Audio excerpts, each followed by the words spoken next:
This week on the Pro Wrestling Podcast, Nick Khan opens up about Vince McMahon's return, the WWE sale, and what he really thinks of AEW and Tony Khan. Kevin Nash receives a wellness check after a not-so-great comment on his podcast this week. WarnerBros Discovery has heat this week after apparently banning a tribute show on AEW Dynamite for Jay Briscoe. And the whole entire wrestling world remembers Jay Briscoe. I'm your boy Seth Grimes, and this is the Pro Wrestling Podcast. Reach for the sky, boy.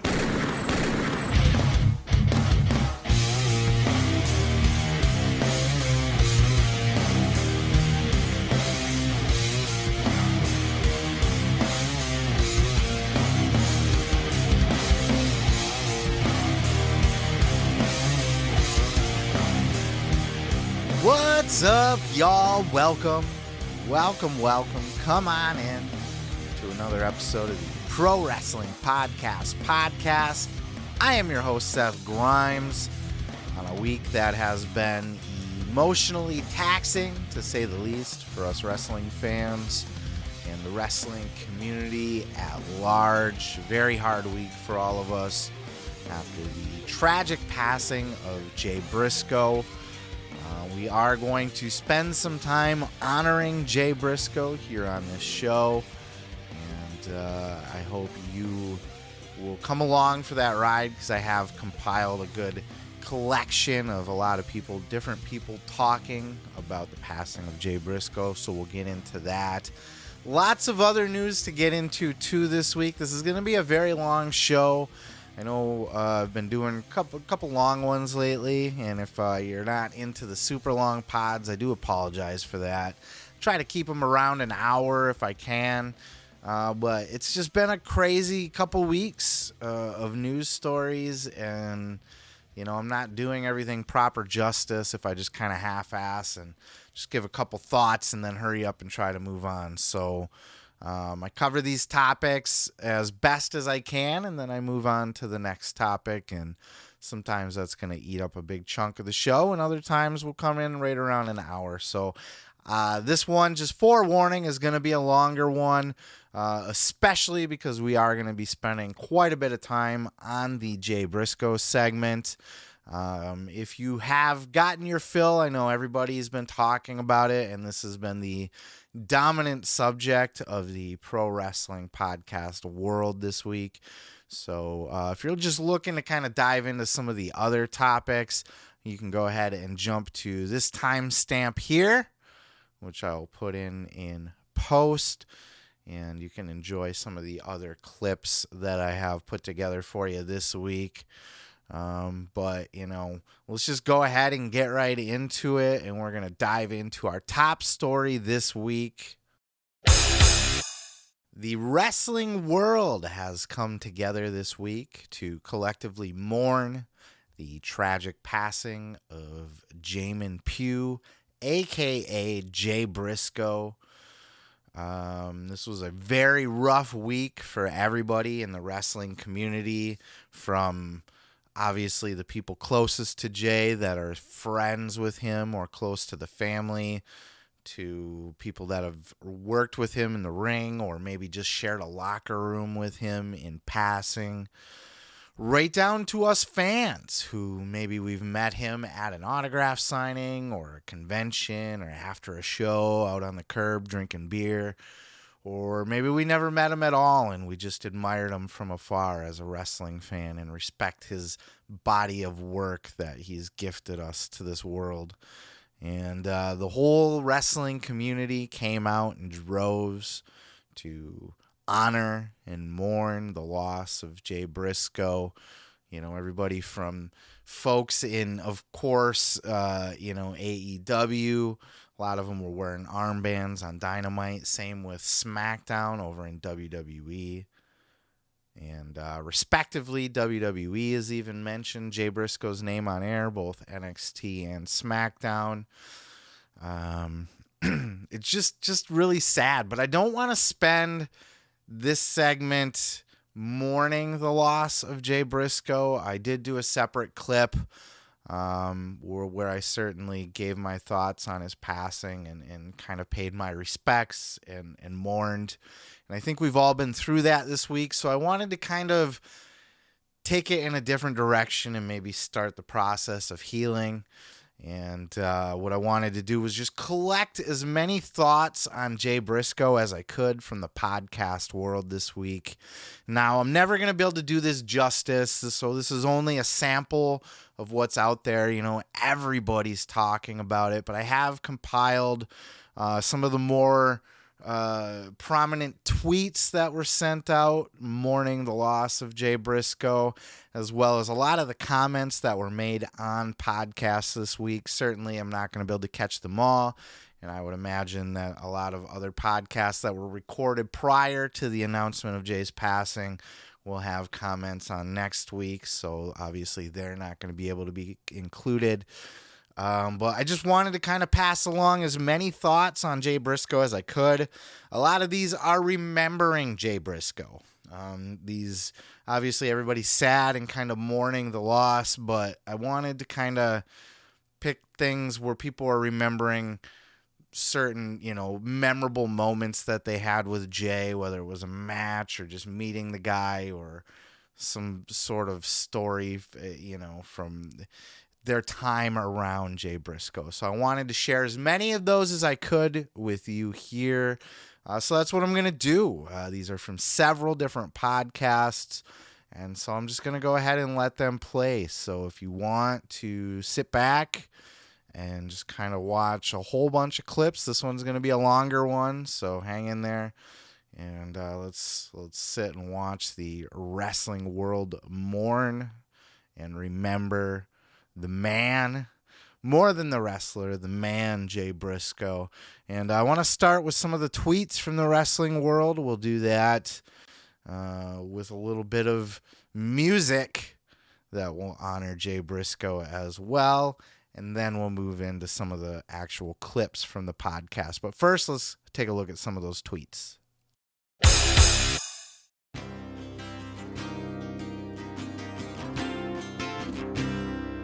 Reach for the sky, boy.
Reach for the sky, boy.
it's hard.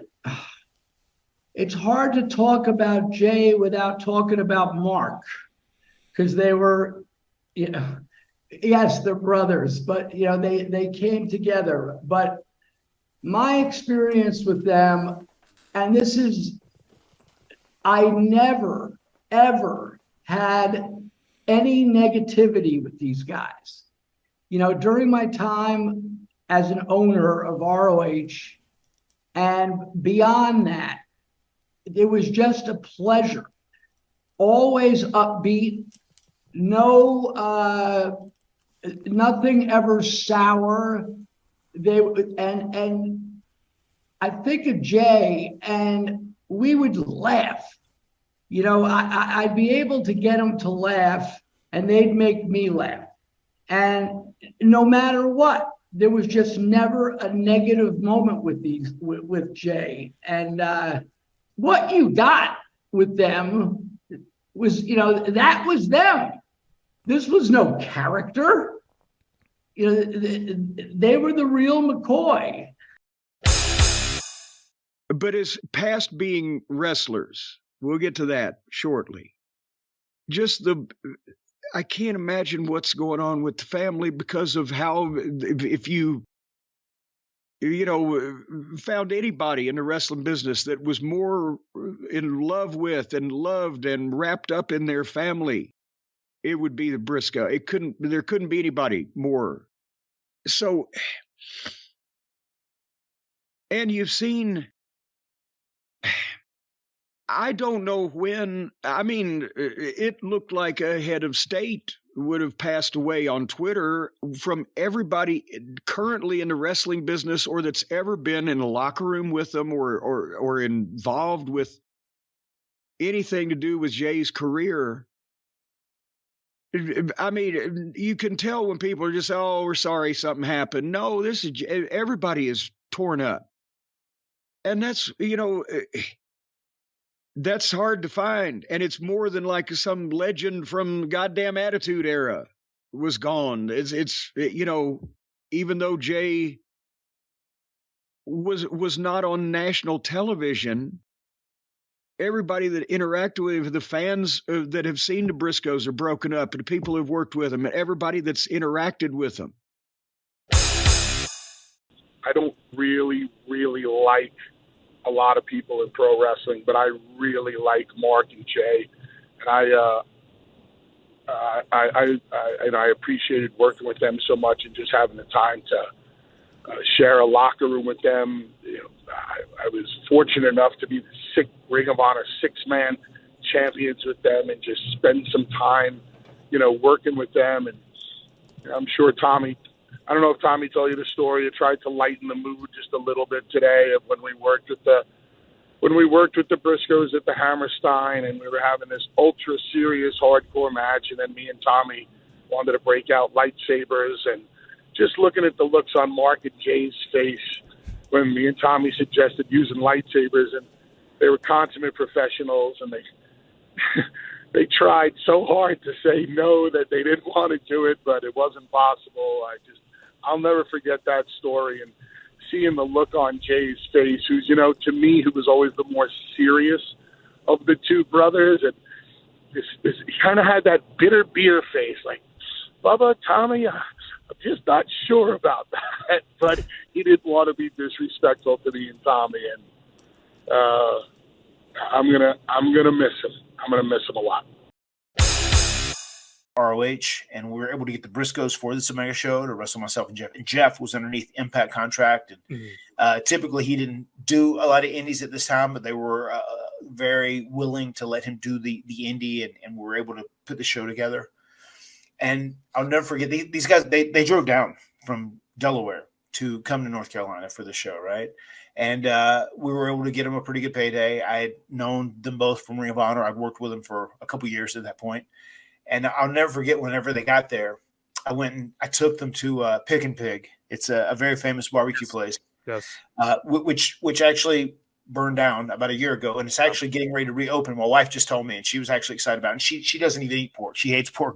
She loves some of the chicken stuff that's there. So they're getting ready to reopen shortly. Like, we went to Pick and Pig that day, and I'll never forget. I said, "Man, you guys are going to love this place, especially if you're barbecue fans." And they both went. They had a great meal, and I almost had to fight Jay because I wanted to pay for their lunch and their dinner, but he like wanted to pay for it so badly, you know. And he said, "No, man, I'm down here, and like, you know, we're working with your guys, and you're taking good care of us." I said, "No, man, you drove down. This is a big deal. This is mine and Jeff's high school that we went to, and it's important to us. And like, we've wanted to have this match with you guys for a long time. No, thank you."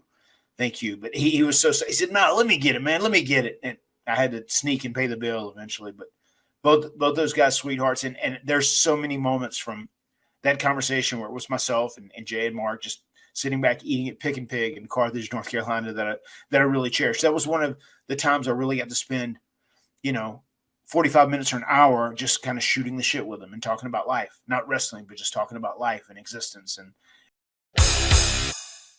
I've seen so many different people post different memories of him. And again, like I said, I hate that so many people are so sad. But like, he was just real.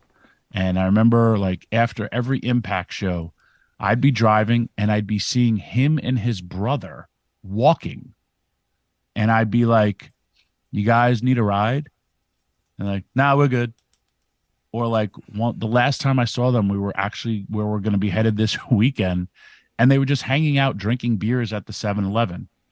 And I was just like, "You guys want to ride?" And like, "No, we're just hanging out with the fans." And I was just like, "You guys are awesome. I love me some Briscoes."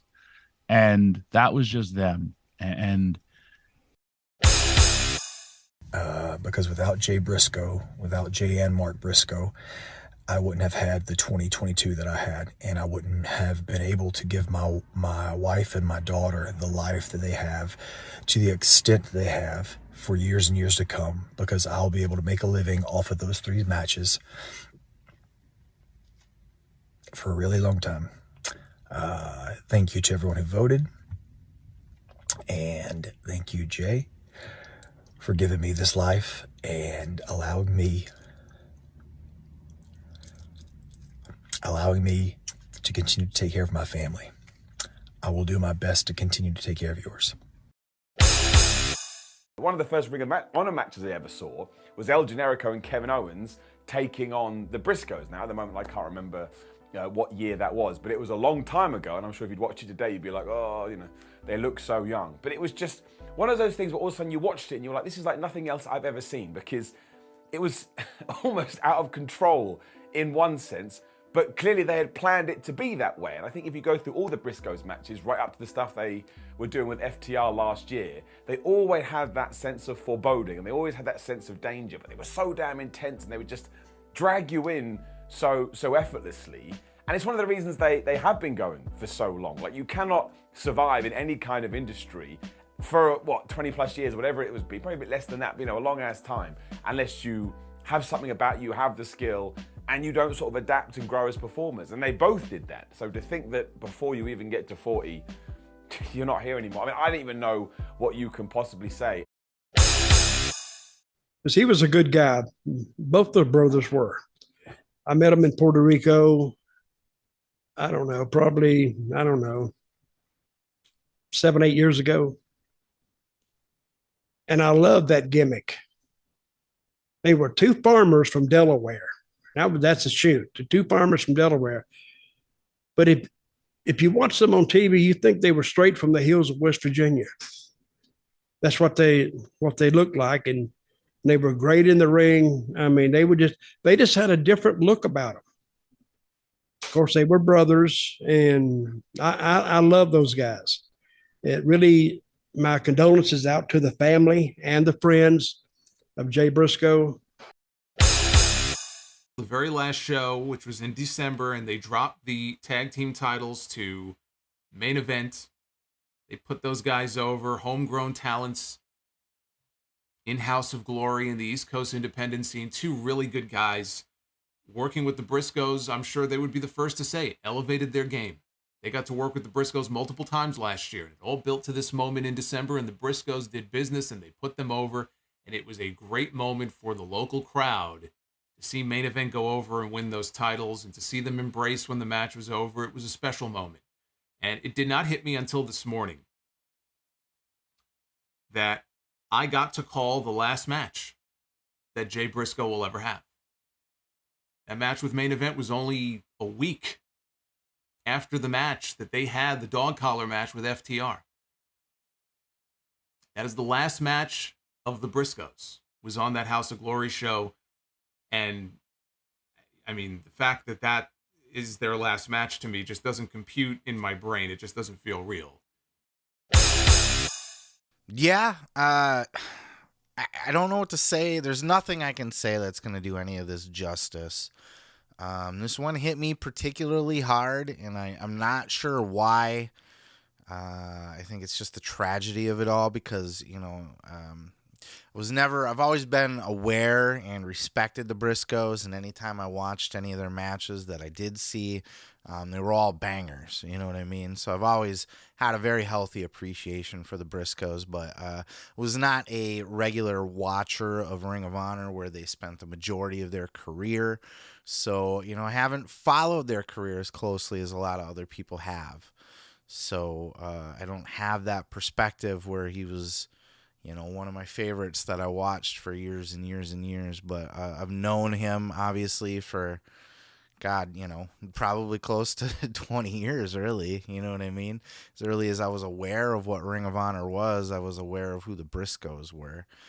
And, man, the legacy that they're leaving behind, and I say they because, you know, Mark is so synonymous with Jay. You know, Mark's obviously still with us, but, you know, the body of work belongs to the Briscoes for the most part, even though Jay certainly had his own solo career, a very successful solo career. He did reach the heights of Ring of Honor World's Champion, which not a lot of people can say that they have accomplished. You know, that's still a very high honor to have reached that far. The body of work, the matches that were left behind that we'll go back and we'll watch for 20, 30, 40 years. I mean, I don't remember who said it, but the Briscoes will never be forgotten. They're going to be around long after all of us are gone. You know what I mean? People are going to be talking about the Briscoes historically in their matches and everything. But I think this one was just particularly hard because of the tragedy behind it. You know, we see a lot of death as wrestling fans in the wrestling world, but a lot of it is, quite frankly, due to a lot of the wrestlers' own doing in a lot of these circumstances, or maybe just some old age situation, you know, health issues that you kind of acquire when you get up there. And it's rare that people in their prime, and I would argue, though Jay's been around for 20 years, I don't think the Briscoes have ever been hotter or ever had more awareness on the platform, you know, the mainstream wrestling platform. You know, I think they were really starting to, with the acquisition from AEW and all the cross promotion, that I really think they were starting to reach a bigger audience. And, you know, obviously those FTR matches really put them on the map for a lot of people. So it's just, you know, you don't expect to lose people in their prime. And then, of course, with the kids and everything, the whole thing's just as sad as it gets. But I'm glad that the wrestling community was able to come together and remember Jay Briscoe the way that they did. I've never seen such an outpouring of love, you know, maybe since Brody passed away, I think, perhaps was, you know, and then maybe not since Owen before that, as the community really come together and mourned the tragic loss of somebody. And it makes me proud to be a member of this wrestling community because, man, you know, there's so much love going around this week, so much positive energy, so much just, we were all in it together and we all came together, and I've just never been more proud to be a part of even just the smallest part of a wrestling community like that, you know. And a good reflection of that is there was a Give, Send, Go, I believe, set up to aid in some of the medical bills with the family for the two daughters. And, you know, of course, maybe funeral costs for Jay or whatever the family needs to take care of in this time. And I think the goal was 200,000, and it was shattered. The wrestling community came through with fucking 5 stars, 7 stars. A Meltzer 7-star Tokyo Dome Classic with fundraising here in support of the Pugh family. And, we've also gotten some good news on that front. The daughters are doing better. One is stable now and presumably will make a full recovery. The other daughter that was not able to move from the legs, the waist down, had a successful surgery by all accounts and is now having feeling in her thighs and tingling in her toes was the last update that I was able to get. So that's fucking beautiful. And they said it's not going to be immediate. The surgery is not going to, I can walk around now perfectly fine. She's going to have a lot of recovery to do, but it's a good sign that she's able to get the feeling and the tingling. And it should start to come back as the pressure on those vertebrae is taken off over time. So, God, man, starting to get a little emotional again. I told myself I wasn't gonna cry, but it's wow. But I'm glad we could all come together, and I'm glad that the wrestling world was able to remember and reflect, and it was just a thing of beauty in a time of tragedy. And thank you guys for being a part of it. And as the wrestling world mourned the loss of Jay Briscoe, it was Ring of Honor owner and AEW owner Tony Khan who had wanted to do a tribute show for Jay Briscoe, much like he did for Brody Lee. And, of course, the tribute show was filmed and is going to be put up for free on Honor Club, the Ring of Honor's paid subscription site. It will be free. You can just go to it and watch. He did also say it would be on YouTube for free as well. But that was not the initial plan. Tony Khan had wanted to make that Dynamite episode last Wednesday the tribute show for Jay Briscoe. But apparently somebody in the network rejected it. They banned it. They blocked it. They refused to let AEW honor Jay Briscoe. They refused to let AEW mourn the loss of Jay Briscoe. All of this over a tweet that Jay Briscoe had sent out over 10 years ago now. And you got to remember, we've come a long way as a society in the last 10 years. Back then, it was controversial and it was not a good tweet, but it's not, don't put it in 2023 context necessarily. You got to remember this was not long after even President Obama, when he was elected, was against gay marriage. And it was something to the effect of, I'm not going to read the tweets or show it to you or any. It's not worth digging up. But there were some homophobic comments as well as death threats associated with it for anybody that tried to influence Jay Briscoe's son based on his religious beliefs, not on bigotry necessarily, but on the basis that he's a religious man and was always taught growing up that, that's something that his God would punish or not allow. And, of course, Jay has spent the entire 10 years since apologizing and earning back the goodwill of everybody around him. Not a person in the world has a bad thing to say about him. Not a person in the world has ever had an experience where they felt that they were ever looked down upon or, Jay loved everybody by all accounts, and he was a great man to everybody, and he treated everybody well, regardless of color, gender, sexual orientation, any of that. So you would think that after 10 years of apologizing and making good and righting those wrongs, that, you know, the network would, at the very least, you know, because remember, the network did not want the Briscoes on AEW. And I think this is worth saying as well. Before we get into the clip, I know you're here for the clips. Just let me fucking rant. It's my show. It's worth noting that Tony Khan wanted to bring the Briscoes on AEW TV. He was not trying to bury the Briscoes. As soon as he acquired Ring of Honor, he made an attempt to get the Briscoes on AEW proper, put them on national TV where they fucking belong. But the network rejected it. They didn't want anything to do with the Briscoes. They were barely even willing to let the Briscoe. There was no video packages, nothing.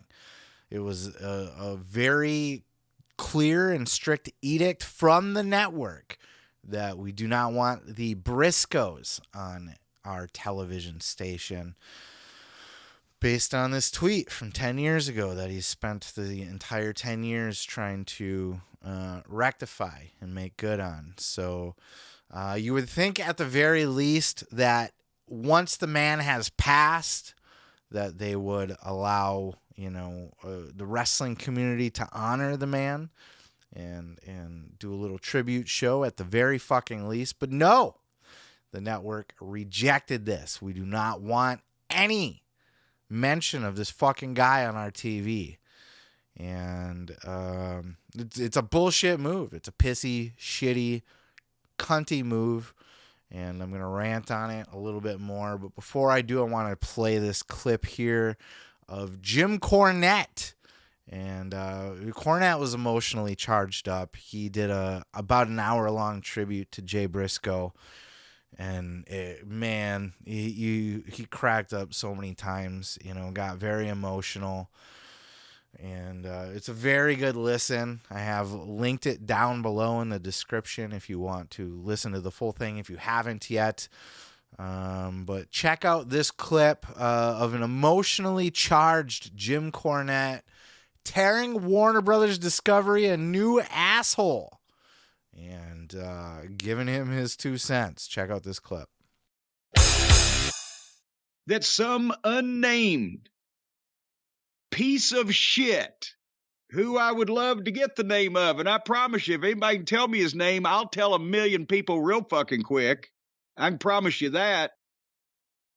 But whoever this fucking guy is that has never said anything wrong. You don't know. Or girl, I'm sorry. Executive or executress that has never said anything bad or done anything wrong or said anything regrettable in public, or it is perfect in every way, who works for a network that has never had a convicted felon on the wrestling program, Nick Gage, who has never had a convicted felon, not only a bank robber, but now a rapist, Mike Tyson, past the wrestling program. If we're doing criminal background checks on everybody, let's go to the rest of the programming you just mentioned. The network that doesn't air a television program from documented wife slapper Dana White about a bunch of mouth-breathing, knuckle-dragging fucking meatheads slapping a piss out of each other over and over until one of them gets brain damage and the other one wins less cash prizes than I get selling comic books in a month. They don't do that. I don't even watch any of the rest of these goddamn shitty programs that TBS and TNT broadcast these days, or I'm sure I could find some things wrong with people on them too. So how fucking cretinous of a goddamn inhuman piece of shit, slime from the puddle of ooze of the fucking pits of hell do you have to be, unnamed woman or man, that would not even let them show highlights and tributes to a guy who got killed taking his kids to cheerleading practice because of a mean fucking tweet? Fuck you. I'd goddamn double dog dare somebody in the sound of my voice or the fucking reach of this show to find out that name, and I promise you, I will broadcast it to the goddamn world along with any contact info that I can find out, and I would love the motherfucker to sue me. But in the meantime, why don't everybody write TBS and TNT and go, hey, fuck you? What kind of fucking pricks you employing over there? Yeah, I think that's about as low as you can get. Very scummy move by whoever made that call over at Warner Brothers Discovery. Look, I get if you have some sort of moral or personal issue with that tweet, but let it go, dude. 10 years ago, the guy has not said a goddamn thing since. It wasn't based on hate necessarily. It was more based on ignorance or religious beliefs. And it wasn't coming from a place of hatred. And, there's people that have never let this go. And I don't know how this got on the radar of somebody at the network, because God knows there's been people on Warner Brothers television that have done just as bad, if not worse, or said just as bad, if not worse. It's been pointed out that Dana White has a fucking show on your network immediately following Dynamite called Slap Fight, with two fucking morons slapping the piss out of each other. Some dude had his literally had the fucking memory slapped out of his brain. All of this after Dana White slaps his wife on fucking camera in public in front of everybody on New Year's Eve. And the network's okay with that. You can abuse your wife. Fine. Abuse your wife. We'll give you a platform. We don't care. But how fucking dare you cite your own personal religious beliefs? It's fucking disgusting. It's fucking disgusting.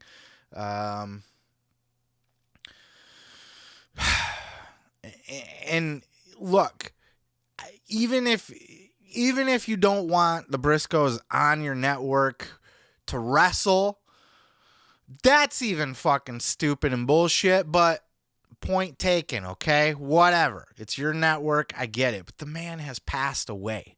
And not passed away because he did something wrong or whatever the case may be that we see with 95% of every wrestler that passes.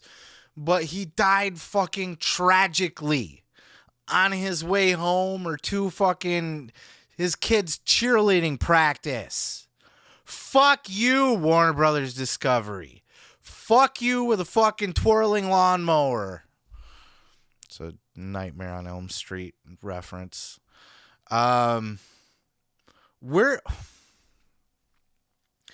It's ignorance. It's fucking, it's evil. This fucking guy needs to be called out. Letters should be sent to TBS, to Warner Brothers. Calls should be made. Emails should be sent. Pigeons, owl, whatever you want to fucking send something. They need to be put on blast. And that's another reason why I wanted to do this. Hopefully somebody somewhere collectively, sees all of the outrage over this over at the network. And it can't be fixed now. The tribute show's been shot. It's going to go up on YouTube and on the Ring of Honor network. But it should have fucking been on Dynamite. And that's the problem. This should have been on national TV. You shouldn't have been fucking buried on the internet somewhere. This is a man's life. A man that everybody in the wrestling community loved. A man that everybody in the wrestling community had a good thing to say about. A man that everybody came together to mourn the loss of. And they couldn't even fucking do it on national TV because some fucking dickface cunt up at the network has a hair up his ass about a tweet that was sent 10 fucking years ago. I'm sorry. Do you have any fucking emotional bone in your body? Do you have a heart at all? Can you not separate your fucking little piddly ass beef over a goddamn tweet 10 years ago from the fucking man's life? A tragic loss for this fucking man that we're all mourning, that we're all having a hard time getting through. From wrestlers that have worked in the ring with the guy to piddly ass fans like me that have never met him, never talked to him. He touched us all in one way or another. And we can't turn on Dynamite, and we can't mourn the loss of this guy. We can't celebrate the life of this guy on national TV. People have to wear armbands. Excalibur can say something at the top of the show. But how fucking dare we air any kind of tribute, show any clips at all, have anybody talk about it, cut a promo about it? We've had Mike Tyson on the network. That's no problem. He raped somebody.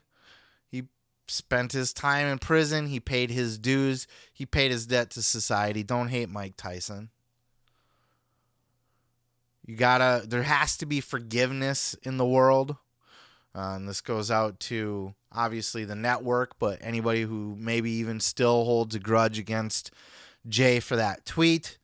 There has to be forgiveness, and there has to be redemption in this world. People have to be able to climb back. They have to be able to see the light at the end of the tunnel.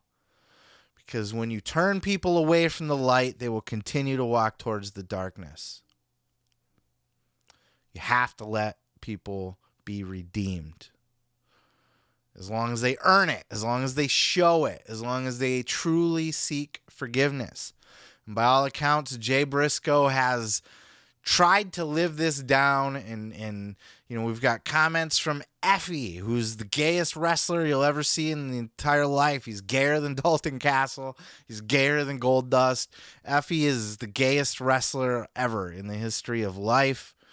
And he has come out and said that Jay has been nothing but warm and welcoming and kind to Effie. He's never felt any sort of hatred, bigotry, tension, uncomfortableness.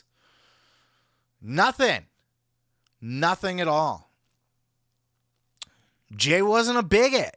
He was a religious man. He saw a world that tried to teach his kids that they are perfectly fine being gay, when his religion taught him that that's a sin and that could get his kids sent to hell. And obviously, everybody has their own beliefs. I'm not a religious man, so I don't buy into any of that. But you can't fault a guy 10 years ago, too. It was a different world. We've come a long way as a society. You cannot fault a guy in that time, in that era, for having his religious beliefs. This is what was being taught to him his whole entire life. So he's defending his children's honor. He's trying to protect his children. That's where he was coming from, right or wrong. I'm not defending the tweet. I'm not saying it was right. That's not where we're going with this. That's where he was coming from. It wasn't from a fuck you guys, I hate you, I'm so hateful and bitter. It wasn't coming from a place of hate. It was coming from a place of religious belief and protection for his child. And he has apologized for this up and down. He's talked about how he has been educated differently, that he has seen the error of his ways. And this wasn't just something he said to save face publicly. This is something that he has shown, as Effie would tell you, or anybody else that spent time in the locker room with Jay and Mark Briscoe. And it cost them a lot. They were looking at a WWE deal possibly at that time, and it cost them that. It has even since, all the way up till now, cost them an opportunity to be on AEW Dynamite. Tony Khan would have easily put them on TV. He's wanted to. The network refuses it. They reject it. They want nothing to do with them. And the network's a bunch of fucking cunts, in my opinion. This is very lowbrow. This is very...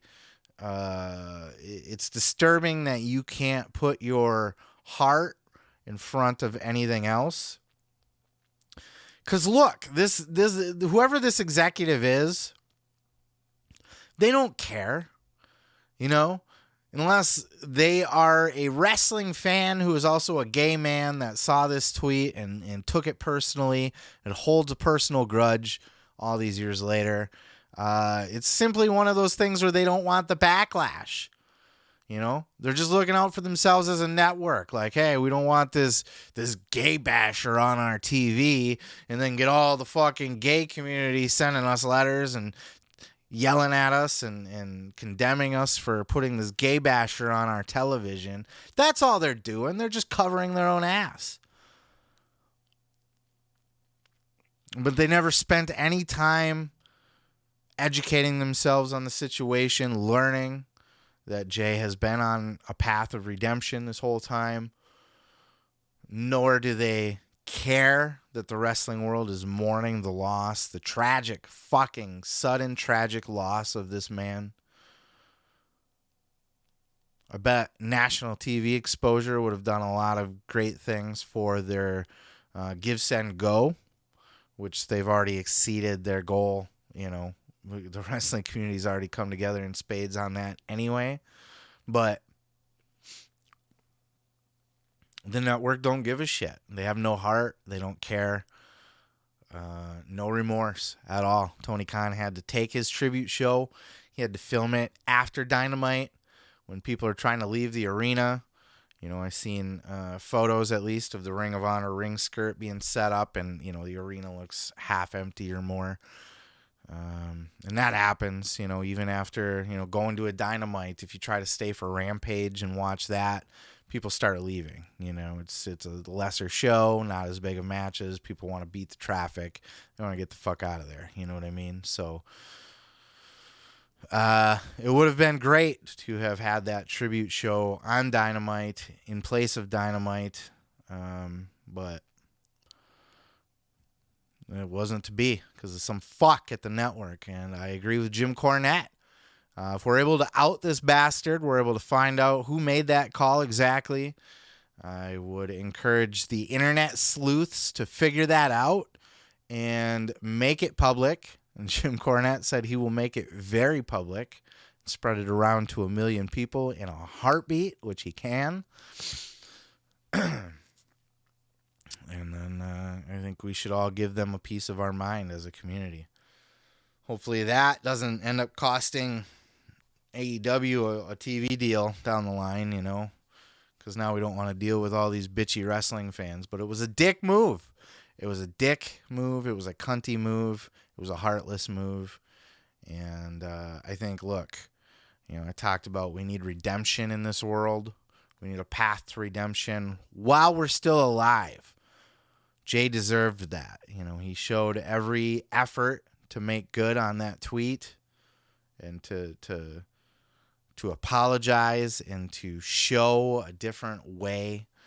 And people deserve redemption in life, but certainly in death. I think we need to let go of some of these things for people and look at the bigger picture. You know, one bad moment does not define a man. It is their collective actions. And if you listen to any person who has had anything to say about Jay Briscoe this week, you will know that this man, the sum of his actions, he was an amazing person and deserved more. He deserved a lot more. And it wasn't for a lack of trying from Tony Khan, Ring of Honor, AEW, the wrestling community.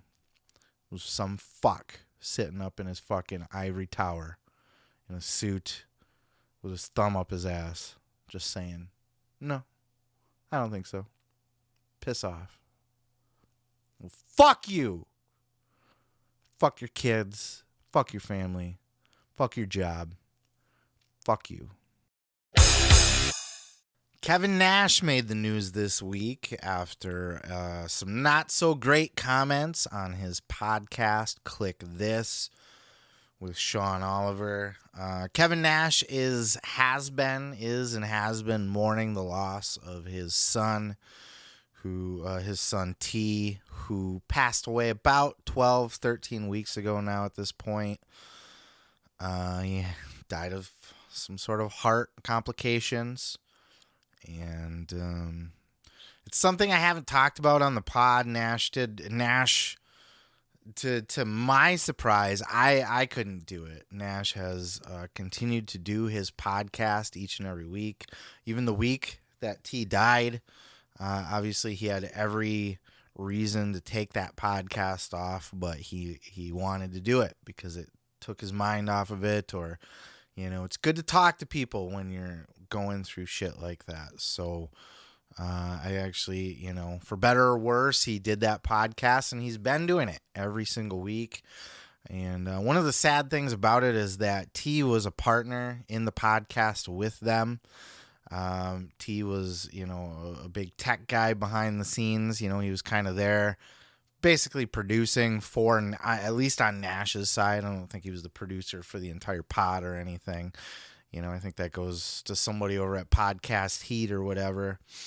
But it was, he was certainly there to kind of help Nash with his technical support. And he was always sitting in the room with Kevin while he was recording, and you could hear him laugh from time to time in the background. And,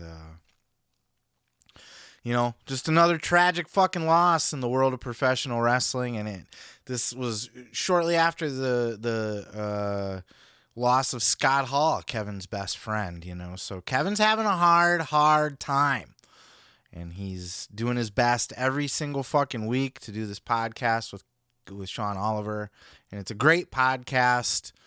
They kind of talk about everything and nothing at the same time, was the best way I've heard it put.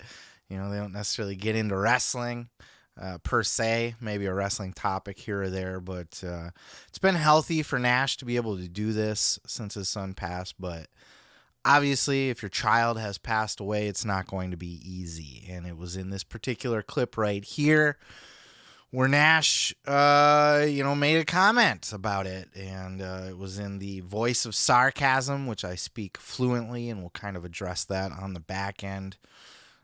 But check out this clip from Kevin Nash, and it's not great. Today is week 12. I lost my boy. Today is week 12. I lost my boy. Is it 12? It's 3 months. Yeah, 12 weeks.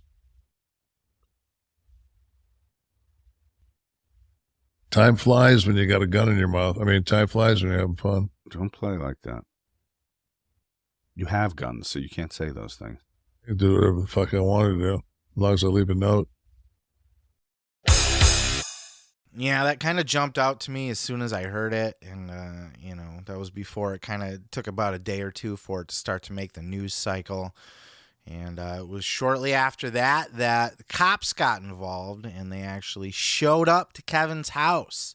And they did a wellness check on him. And here is a tweet from Kevin Nash in response to said wellness check from the police. Everyone take a breath. Let's not take my biggest coping mechanism, sarcasm, in capital letters, and blow it out of proportion. I appreciate the concern and the fact that others find it a perfect time for insults. Continue to get your updates on TMZ and wrestling sites.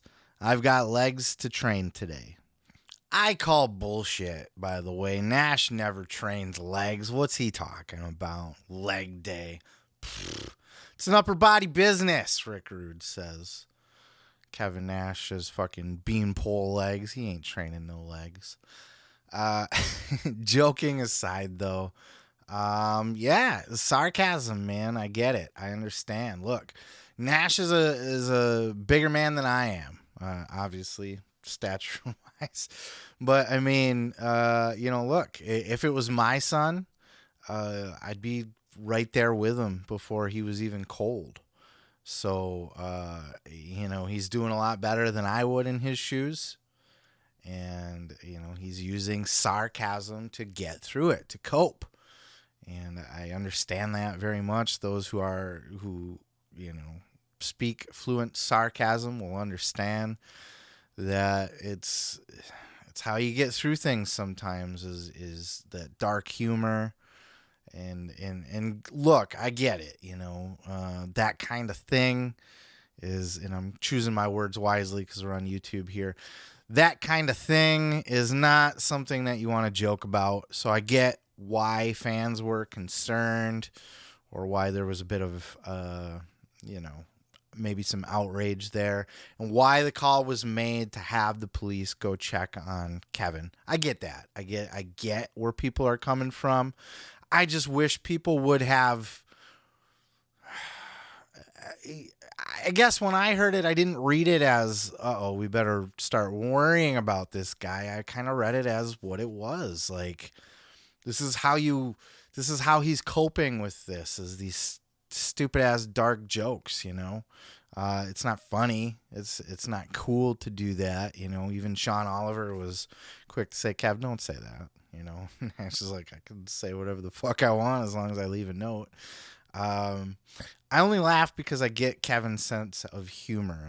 He's being sarcastic. He's using dark humor to get through a very dark, hard moment in his life. First his best friend in Scott Hall, and then, his son basically in the same year.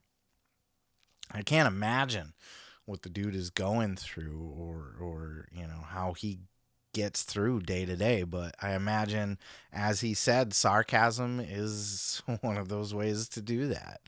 And I think this is a tough one because my initial thoughts were like, leave the fucking guy alone. You're sending police to his house now. And look, Nash is an outspoken gun owner, and that's something that, cops can go in and fucking raid his house and take all his guns away from him and everything else too if they wanted to over stuff like this. So it's he can end up, they can commit him, they can take him and fucking hold him in a mental place for however many hours to just watch him. Like, any number of things could have resulted from this. Luckily, for Nash, it was just a quick visit and he was able to kind of explain to the police, no, I have no plans to do anything. And they kind of left it there. But I think, though, there's no reason to endorse Nash's comments. Obviously, they were in very poor taste.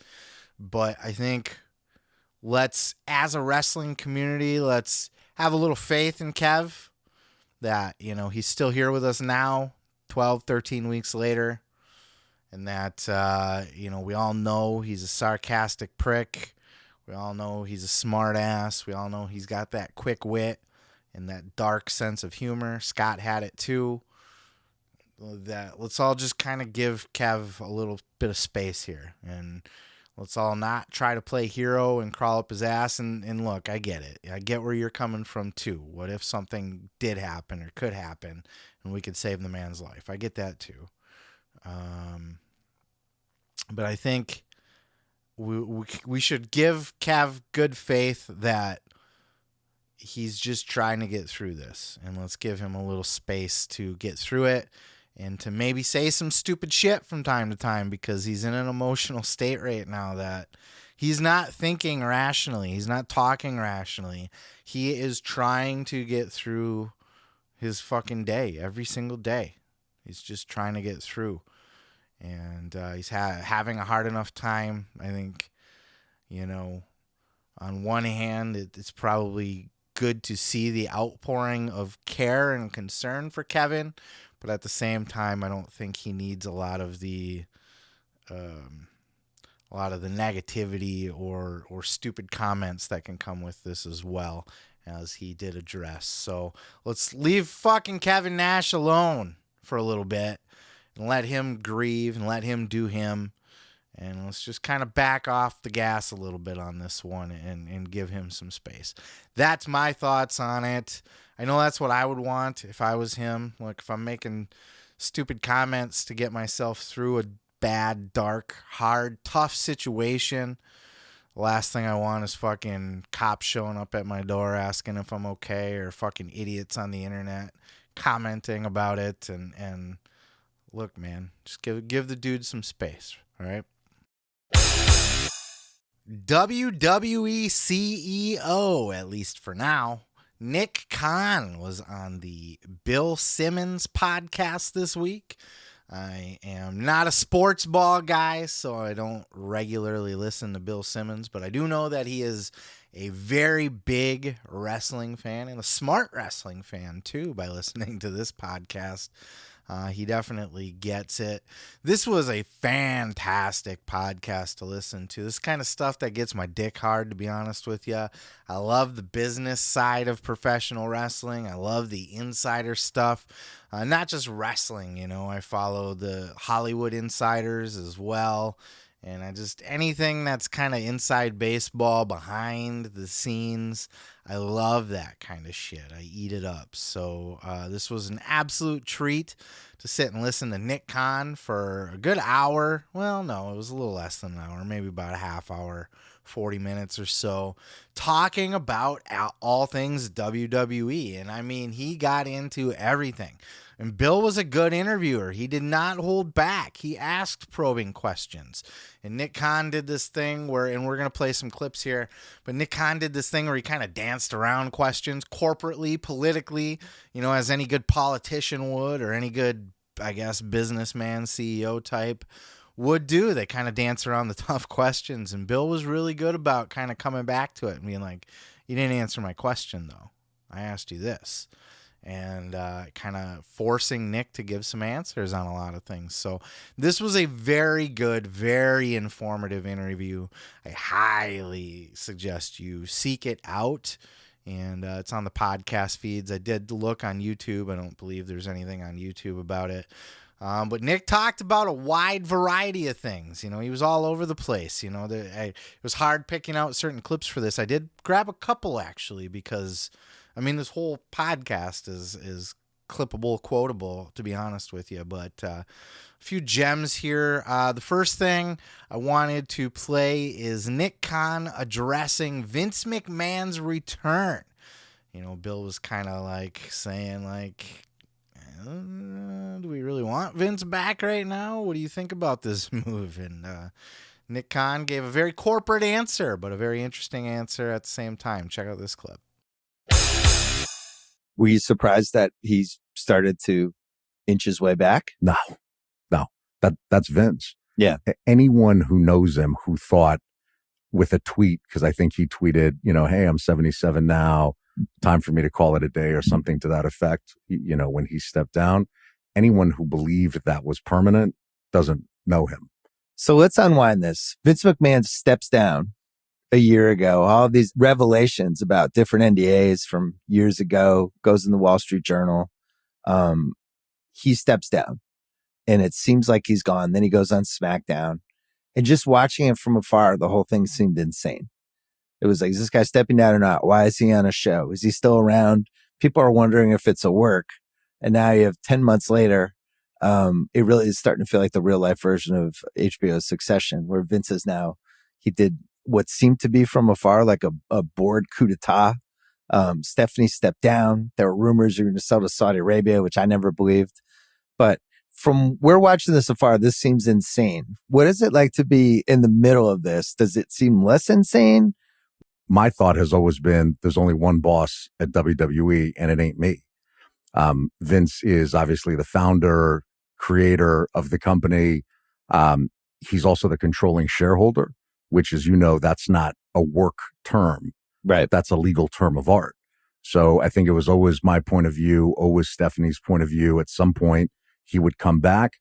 I think the way that he played it, to me, was smart, Bill, in that he went away for 5-6 months, which people, meaning the audience, seems to like when somebody does that. And he came back and took control back of his company as the control shareholder. So it is the public's company, as a publicly traded company, but with that controlling share, gave him a lot of authority, and he used it, and I applaud him for doing so. So Nick kind of paints a picture that Vince was probably always going to come back. That, he said it outright, basically. Anybody that knows Vince knows he wasn't going to stay away. Stay away? Are you fucking kidding me? And he kind of praised Vince, like, oh, that's just our Vince. And hey, when you're a creator, you got a vision.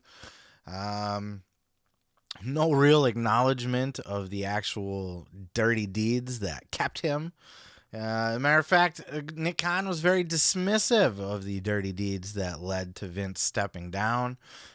basically dismissing them as just something that you have to get through, lay low for a couple of months, let the heat die down, then you can come on back. And he even said, I think that's just a Hollywood thing, right?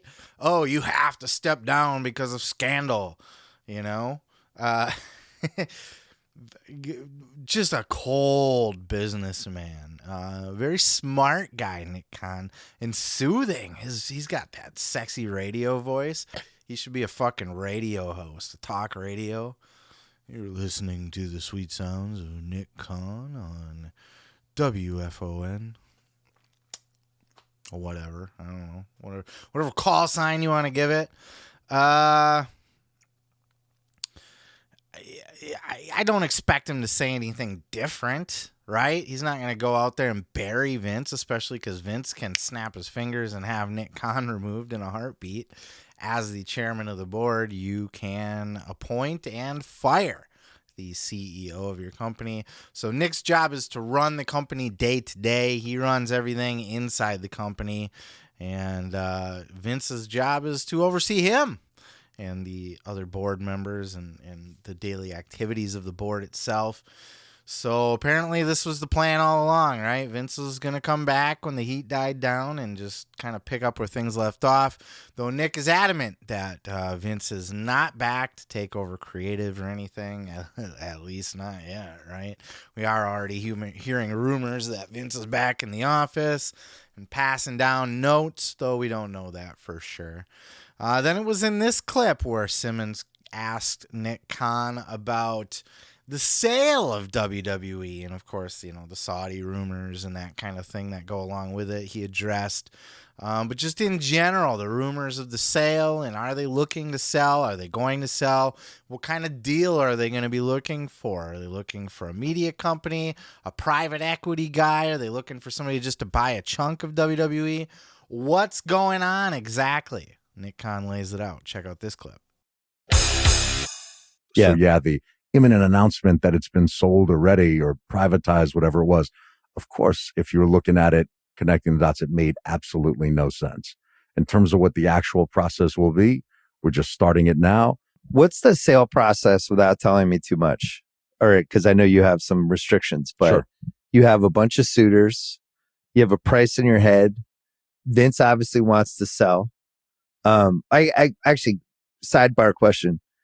Why does Vince want to sell? Is it an age thing? Is it like, what am I going to do? But the end, I'm looking at the finish line a little bit here. Why not? Maybe this will be my final victory lap. Why sell now out of all times? I think he's ready. I can't describe it as anything more than that after the last 5 months. And keep in mind, again, you engaged in empire building. You're still engaged in empire building. At a certain point, it's like, okay, how much more of this empire am I going to build? We continue to build it. He continued to build it until he stepped down 5 months or so ago. But I think in looking at a world of consolidation, the sort of, standalone enterprise that owns 99% of its intellectual property. Yeah. With the media rights. And a library and media rights. A library, right? With the media rights coming up in October of 24, which means the process starts in a few months on that. Certainly to go lock in a bunch of long-term deals and then to sell or try to sell to everybody doesn't make sense. The timing was now. So even if you look at our annual shareholders. So you're saying you want to sell the company and then you do the deals. The new person that comes in, that would be their first order of the business would be to bang out the new 2024 media right deals. That's the goal. Unless one of the media conglomerates ends up buying it directly. Right. Then they certainly wouldn't want it encumbered by long-term media rights deals elsewhere. So for people listening, you have the streamers, all the usual suspects. You have a place like Endeavor, which has already bought UFC and figured out how to mine that IP in all this different ways. What are there any other lanes for suitors other than streamer or somebody like Endeavor? Is there somebody I'm missing? Could somebody with deep pockets just come in and be like, I want to buy this? Like how the guy bought the Phoenix Suns. Yes. The other, avenue, again, on an unencumbered process, it's everyone you just mentioned, plus private equity. So there's a lot of money out there. There probably aren't a lot of transactions in 2023. Yeah. So I think this one is going to get, in a positive way, a heightened look by everybody to say, hey, what could we build this to? And if there's folks out there who regret not being able to buy the Suns or not buying the UFC 6, 7, 8 years ago, this is an opportunity that doesn't come around that often. Yeah, there's no bones about it. I've seen people, I think pretty much everybody's come around to it now, but I think a lot of people were even kind of as early as last week were saying that, because I addressed it in my podcast last week. I was seeing a lot of people in the Facebook chats and on Twitter and all that, the people, the wrestling fans saying, WWE's not going to sell. They're always for sale. No. They're for sale. They are officially for sale. And the idea is to get this deal done before they have to renew any TV rights deals, because of the fact that it might be a TV company that buys WWE. And not only that, but, maybe there's the possible chance that the TV deal won't go as good as WWE hopes it might. And that, if they get lesser money or they don't get a raise, that could lower the value of the company too. I don't think that's the case, though. I think the landscape of television, regardless of the ratings that WWE is drawing, I think, there's a thirst for live entertainment, live sports like content, must-see content on TV. So they'll get a good deal. But you don't want to sell a company to, say, NBC Universal, right? Comcast doesn't want to pick it up and then have a TV deal negotiated with Fox, for example, where, we got a separate company in NBC Universal that owns all their own TV networks that now has to have a fucking, 3-year contract with Fox for no reason when they could just put it on their own networks. So that's the game plan. What surprised me about this is that they're open to partial buyouts, so where maybe Vince can still retain the portion that he owns, and then somebody else could come in and buy the rest, and they could take it private.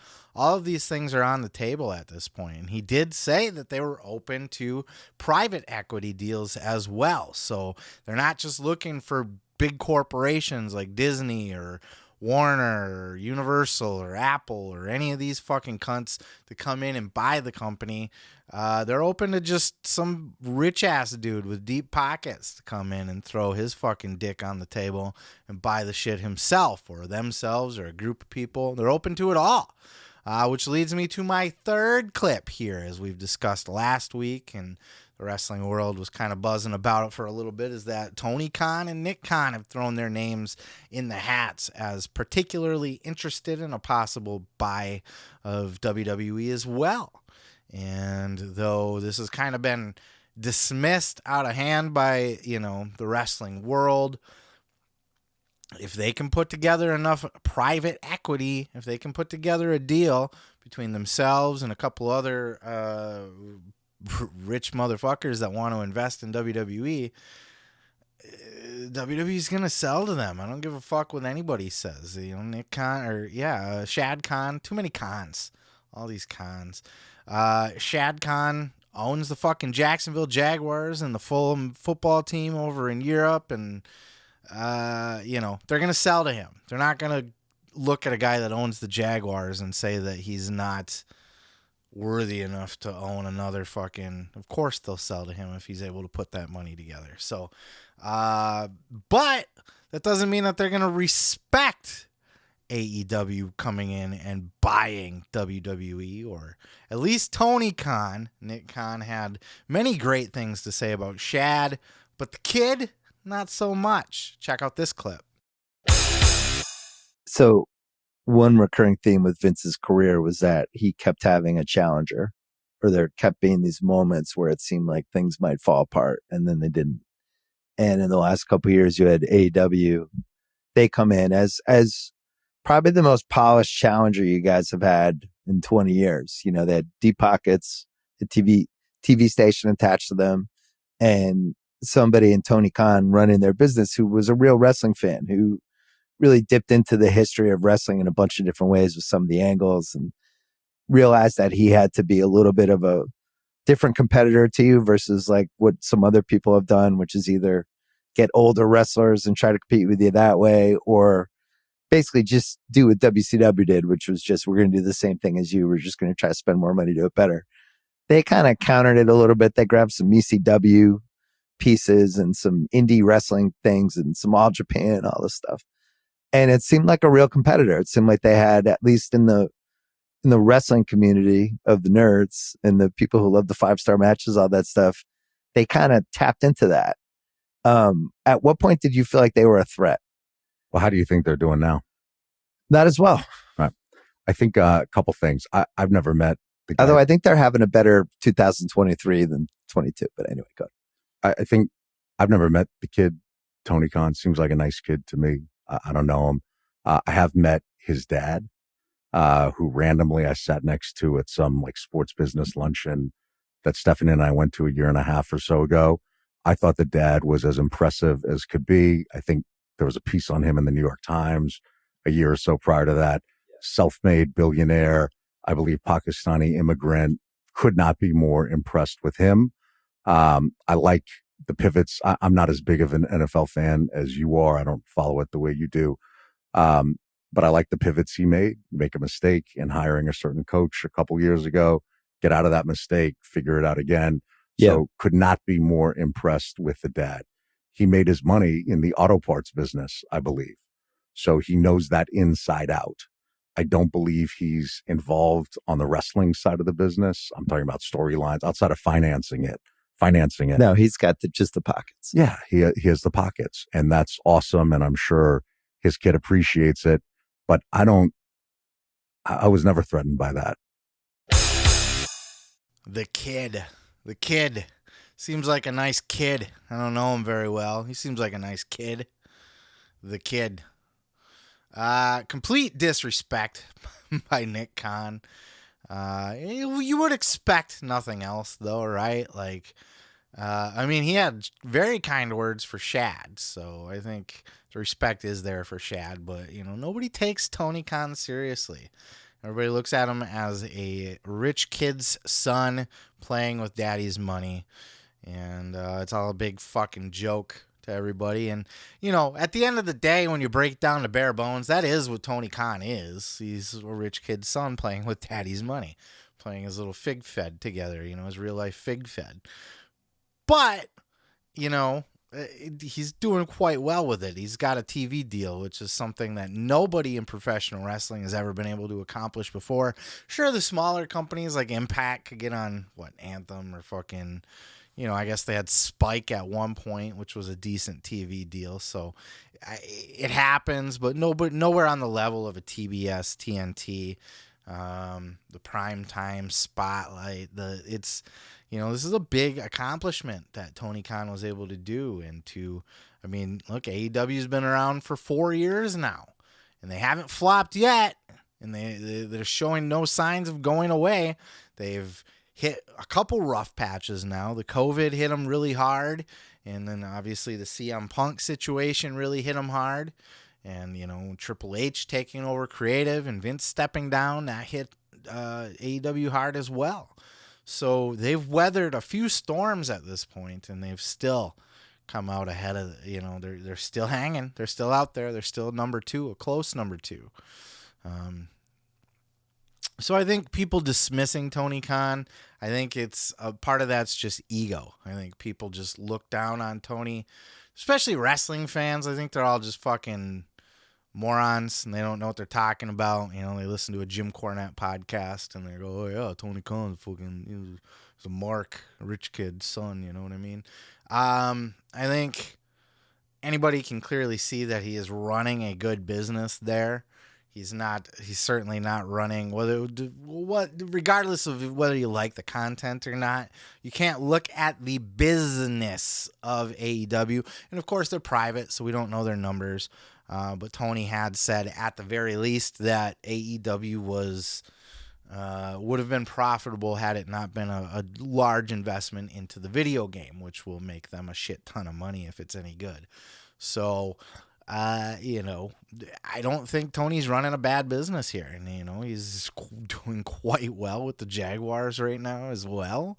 So it's like, I don't know. I think you're dismissing him, and I think we're in the internet area, so everything's louder and amplified, but I think this is very reminiscent, at least to me, of when a young Vinnie Mac took over for his daddy's company. Now, of course, he bought it out. He did buy it. He put his own money up, and off the success of WrestleMania, he was able to buy out the various partners that owned the WWF or Capital Wrestling. But it was young Vinny, little Vinny Jr., stepping in and taking over Daddy's company that he had already set up. Vince didn't start it from scratch. Now he turned it into the global phenomenon that it is, but that also happened over time, right? A lot of the wrestlers, the old-time wrestlers, didn't respect Vince. They called him Little Vinny. Hey, Little Vinny. And, they didn't have any respect for Vince. He was the boss. He was Vince McMahon. He was Vince McMahon Sr.'s kid. He was just, all the old-timers that were around in the 70s and the very early 80s saw Vince as just Vince's kid. Little Vinny.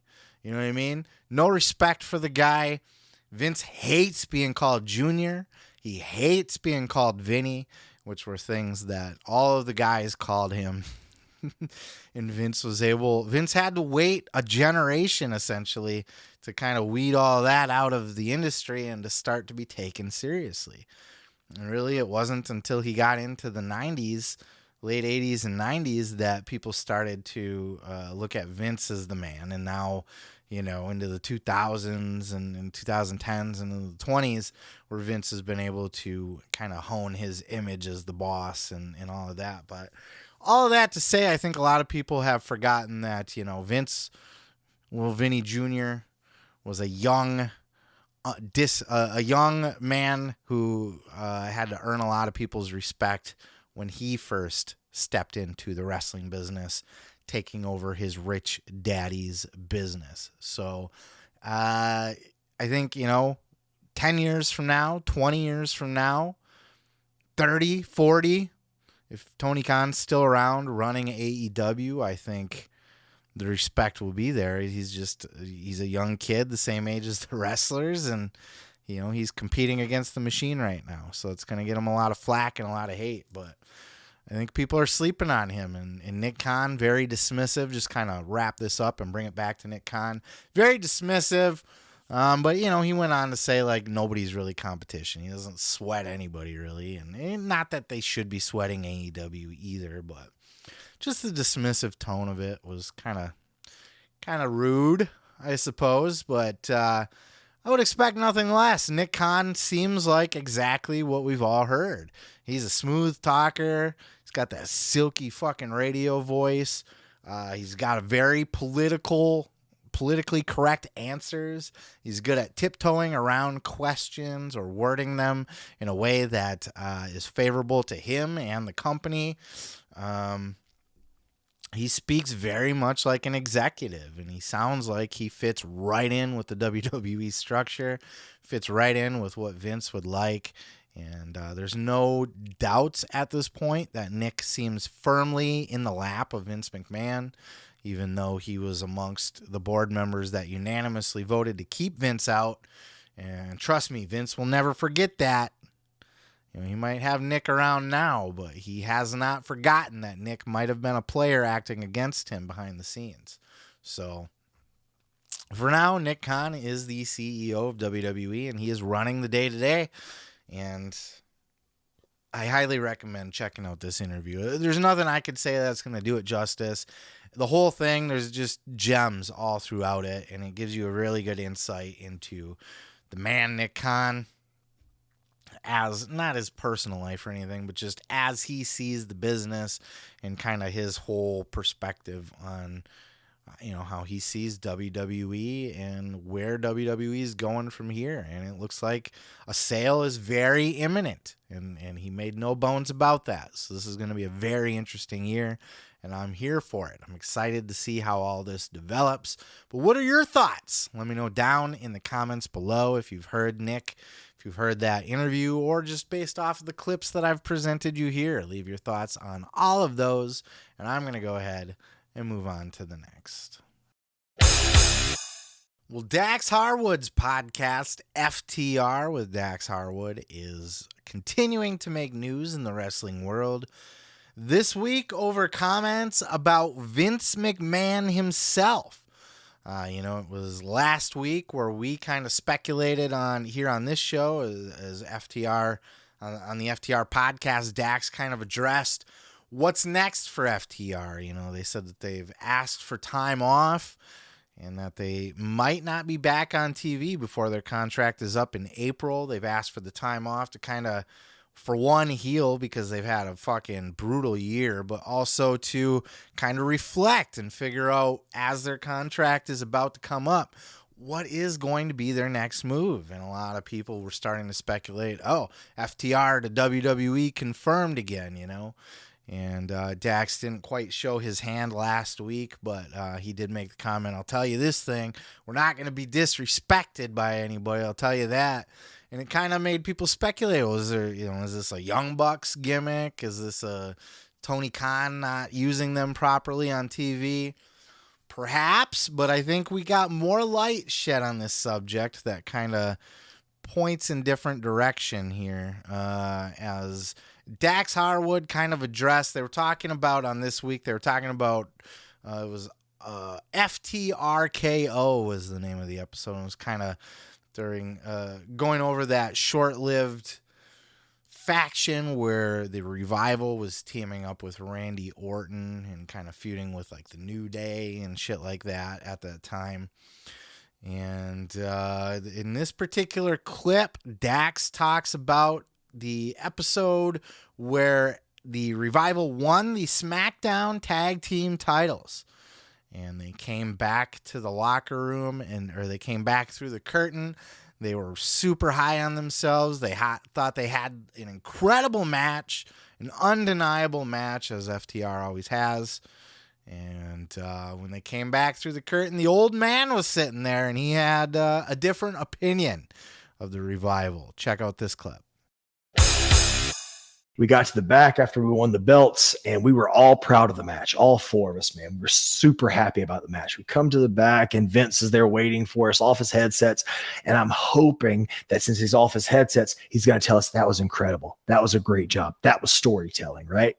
So he come to us, he goes to New Day, and he says, hey, great job, guys. Thank you. I appreciate that. They walk off. He leaves me and Cash there, and that's when he says, everyone tells me that you guys are the next great tag team. Everyone tells me you're the next Arn and Tully. Well, that's your problem. You are the next Arn and Tully. You're just great wrestlers, that's all. And he walks off. And I'm like, this son of a bitch thinks that he just hurt my feelings by saying that. But he didn't. He made my dreams come true by telling me that we're the next Arn and Tully, that we're just a great tag team. We're just great wrestlers. He just didn't like us. He wasn't enamored with us, but he didn't like us for some reason. And he made sure to tell us that day. And we're not with your new titles in your hands, with our brand new belts in our hands, on a high. We're the first ever WWE Triple Crown Tag Team Champions, WWE Raw, WWE SmackDown, WWE NXT. No one else had ever done it at the time except for us. And we were so proud of that moment. And he decided to take a shit on us in that moment. And that's the kind of things, as a human being, I will never forget how you try to make people feel, because the fans were with us. So obviously we didn't hurt your business.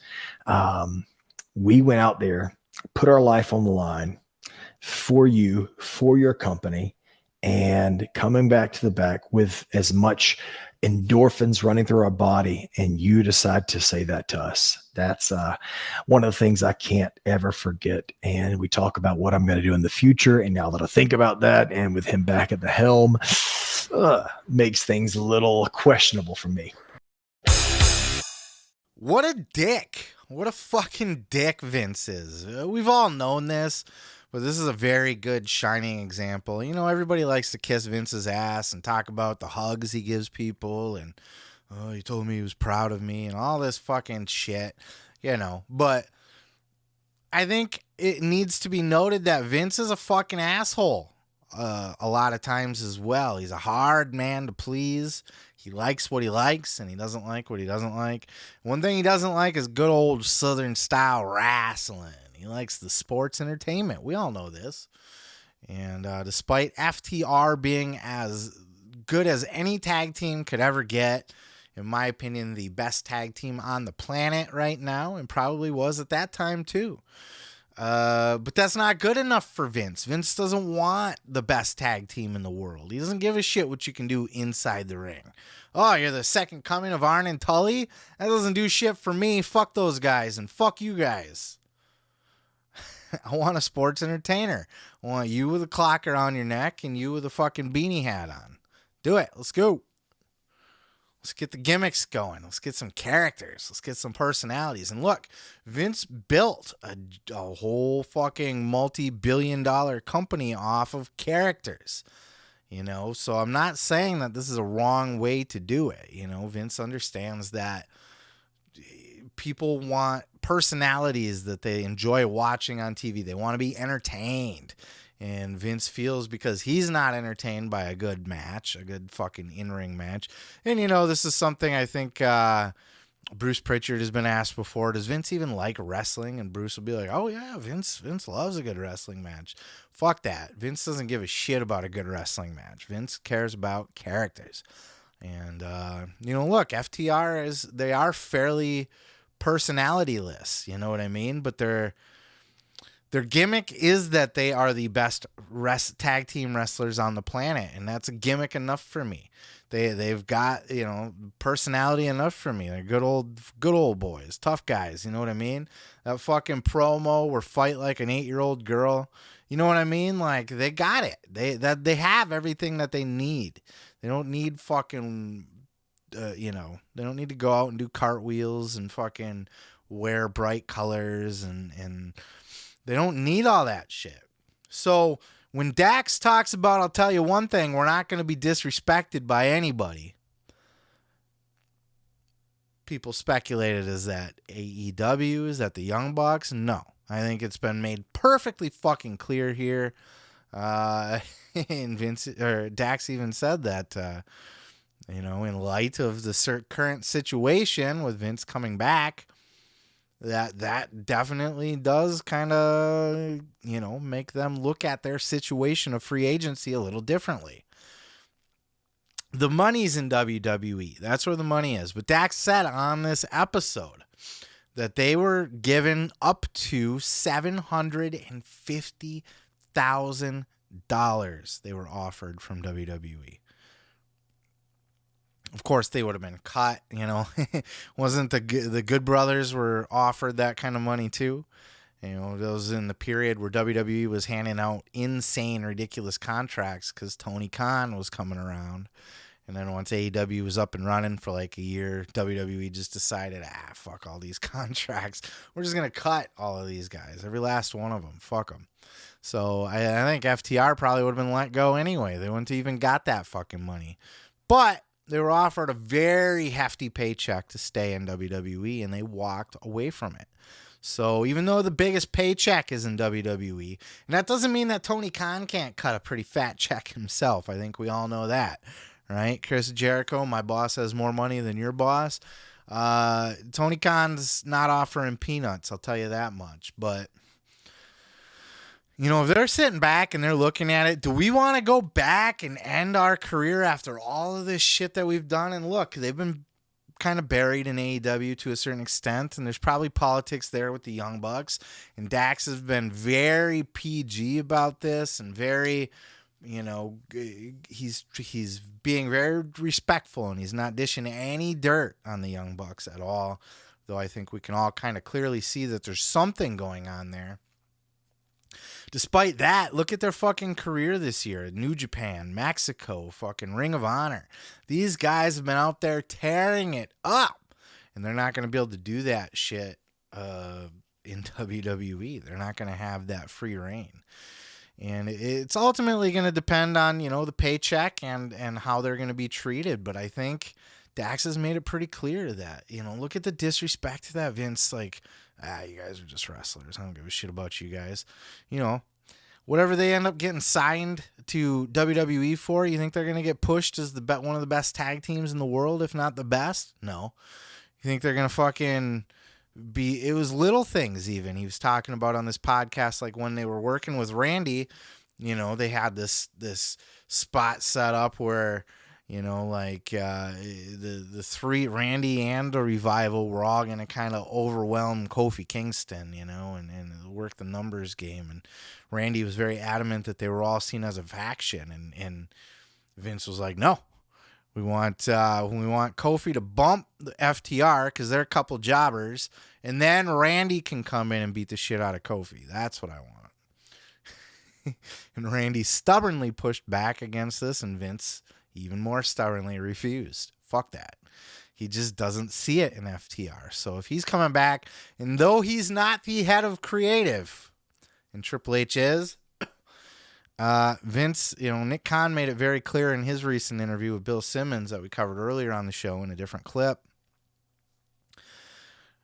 Vince is in charge. This is Vince's fucking company. And if he wakes up one day and decides he wants to step in and have a hand in creative, he will. He's back to facilitate a sale or a media rights deal. But what happens when getting the company in sale shape or getting prepared for the next TV deal, Vince decides that this requires me changing up the product. This requires me cutting some of the talent to make the balance sheet look better. Like we all speculated that day that they cut so many people a couple years ago. Or, I got to step in and I got to fix this booking right now because we got a media rights deal. So we can't have guys like FTR on TV. Fuck those guys. These are the kind of things that Dax and Cash are going to have to really take a hard look at. And, I kind of speculated that they'll probably take some time off, work independently, and then go back to WWE for that final run, that giant paycheck, and to retire with as much money and legacy as possible. But if it's Vince's ship and he's running it, or somebody else buys it that they don't know or trust, or Vince is kept in charge, or whatever ends up happening there with this mess that's going on with WWE, it has to give the Revival, FTR, Dax, and Cash, it has to give them pause and really make them think about what's going to be best. What's their next best move? And I don't know that it's not re-signing with AEW at this point, because at the very least, they'll be able to use that to continue to have a career in New Japan and in AAA as well. So we'll see how all that plays out. But this Vince coming back definitely shakes up the landscape again. Dave Milliken was on Talk Is Jericho this week. Dave Milliken, of course, a famous belt maker in the professional wrestling industry. He is the man who took over from Reggie Parks, who made this bad boy right here. And I think it's no secret that this is the greatest wrestling championship belt that has ever been created in the history of life. I think seconded only, or I think the only thing that comes close, I should say rather, would be the Big Gold, the one that Ric Flair debuted in the NWA. Big Gold and this bad boy here, the Winged Eagle, two of the greatest championships of all time, but this one holds a special place in my heart, and I know it does yours as well. I'm a giant belt mark. I fucking love belts. Ever since I was a little kid, I was fascinated with belts. I made the cardboard belts. I made them with tin foil. I had the toy replica belt back in the day, the shitty one that was like a in the early 90s. They made them like it was like a hard plastic like plate base, I guess, with like a foil sticker on it, and then it had like a foam strap with Velcro and stuff. And then, of course, now they still got the foam belts for the kids. And then they got these bad boys, these real-life replicas. And just, I've never stopped being a belt mark. I've always loved belts. And this has always been my favorite. So this podcast with Chris Jericho and Dave Milliken really caught my attention. I loved it. I highly recommend listening to it if you are a belt mark, because they just talk all about championship belts. It's great. But I thought because of the popularity of this bad boy right here, that this particular clip from Talk is Jericho this week was on the making of the Winged Eagle title, this belt that we all cherish so much from our childhood, one that is widely considered to be the greatest championship of all time. How did it come about? How was it made? Who had the idea? What was the idea? And how did Reggie Parks make it? Check out this clip. So are you in charge of the design of this, and kind of how do you go about that? Yeah, in that case, because it was a time, of course, this is already into the late 90s, and I've done some other stuff outside of Memphis, really, but nothing notable. And if it was shiny and it looked good on television, that's all they cared about. Then nobody was micromanaging. And really, that's the Reggie way too. I mean, so many designs that people look at are, iconic championship belt designs were an afterthought to Reggie, because the classic Winged Eagle title, they call it, the Bret Hart belt, or the Shawn Michaels, the people you associate that Winged Eagle title belt with, was a phone call from Chief Jay Strongbow to Reggie saying, we want a belt where the eagle consumes the main plate. And the rest of it was Reggie and his team. And it kind of, in Memphis, it was the same way. It's like, we need a new USWA heavyweight belt. What can you do for us? Right. Isn't that fascinating? It is for me, at least. Fucking Chief Jay Strongbow calls up Reggie Parks. It's just like, hey, we need a belt. We want the eagle to be the biggest part of it. And that's it. That was all he said. And clearly, the Winged Eagle, the eagle does take up the majority of the plate. But look at the beauty in this fucking thing. Look at the detail in this. And just, it's so classic. So fucking gorgeous. And apparently, this was just another day at the office for Reggie Parks. Wasn't a big deal to him. He just kind of whipped it together, just like, okay, we'll put an eagle here, we'll put world there, we'll put heavyweight there.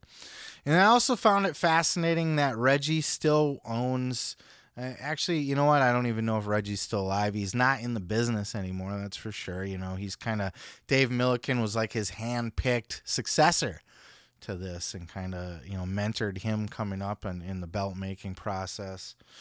And I found it interesting that they still retain the rights to this belt, that the design, and I always found that fascinating, because if you go back and you watch other independent promotions over the years, ECW was one, for example. ECW had a very similar title to this one right here. Same basic design, just different logo and stuff, and you'll see that. And I believe that was the case with the Intercontinental title, too. Didn't the Dudley Boys hold tag team titles that were essentially just the old OG Intercontinental title? And I always wondered, are they just fucking copying the WWE models, you know what I mean? But no, apparently Reggie, when he created it, he retained the rights to this likeness. So if some other fuck came along and they're like, hey, I want a belt too, they could just use this design and slap their fucking logo on it instead of the WWE's logo, and bada bing, bada boom. They got a fucking championship belt, a Reggie Parks original. It's so endlessly fascinating for me. I love it so much. Milliken talked about a lot of different things as far as the belt making process, who he's worked for. I wish one thing they didn't go through is he didn't specifically name every single belt that he's made. He did say that he made the AEW title. Apparently AEW is now outsourcing their belt making to somebody else. Milliken does come with a very high price tag, but he did the AEW title, which he says is the best title on TV right now, which I agree. The AEW title is a thing of beauty. And as Milliken points out, it's a statement maker. It's the biggest title. It's the gaudiest title. There's no mistaking it for anything else at all. And I think the AEW world title is fucking gorgeous, personally. It's a beautiful design. That's a Dave Milliken design. Milliken also did the UFC belts, not the stupid octagon ones that they got now. Their belts are so fucking trash, man. I hate the UFC belts. I don't know why they switched. New Japan, same thing. It must just be that Milliken's too expensive or something. I don't know. Because, like, UFC had those gorgeous belts, like the ones that Ronda Rousey had when she was in her run, and some of the early belts that Conor was holding and that kind of thing. Those the bigger, golder ones that they were basically all gold, and they had like the fence in the background, and those UFC belts were fucking gorgeous. And then all of a sudden they just switched with, I don't know if it was just the new owners wanted to put their new stamp on things or something, and they switched those ugly ass titles. I don't know what the fuck they were thinking. Same with New Japan, man. New Japan had some gorgeous gold belts. The Intercontinental title, and still even their U.S. title, I think, is pretty gorgeous, though a little gaudy in my opinion. But the IWGP Heavyweight Championship, the IWGP Intercontinental Championship, those were gorgeous fucking belts. They were so well done, and they switched to these weird. They're smaller. They got the like crowny, pointy things on them. They look like trash. Look at the belt that Okada used to hold, and now look at the belt that he holds. It's dog shit. It's an ugly belt. But I'm a big fan of Milliken's work. He does a great job, and another fun thing that he said. I'll wrap this up here quick, but I just kind of want to give you the highlights of this thing. That's what we're doing here. We're talking about podcasts. He talked about that if you order a replica, and that I think he said he might not be in the replica business anymore, but for a while he was doing replica belts. Like you could order a replica through Dave Milliken. He said like he wasn't able to use like the OG WWF logo on it or anything like that. Maybe you had to put your own logo there. But he would do these replica belts, and he would do them. He said like if you bought a Dave Milliken replica belt, or you were getting a belt that was handmade in the exact same way that the ones on TV are. So you weren't getting one of cheaper material like this one. This is a WWEshop.com. This is obviously not a multi-$1,000 title. By the way, he said that AEW title was about a $10,000 belt. $10,000 in that bitch. But he said, even special order replicas can get up into the thousands, but they are made exactly, if you were to have bought from Dave Milliken himself a copy of this belt right here, it would be no different than the very same belt that those guys wore on TV. Same fucking thing.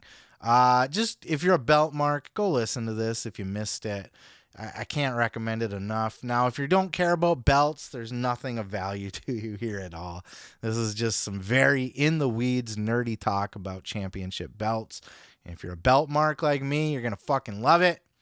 Talk is Jericho with Dave Milliken. If you're not a belt mark, it's skippable, I suppose. You don't really care. You don't care. But I fucking do. I love this belt. I love hearing about the history of it, the story behind it. And I wanted to share it with you guys, but I'm going to go ahead and move on to the next. Leave your thoughts down in the comments below.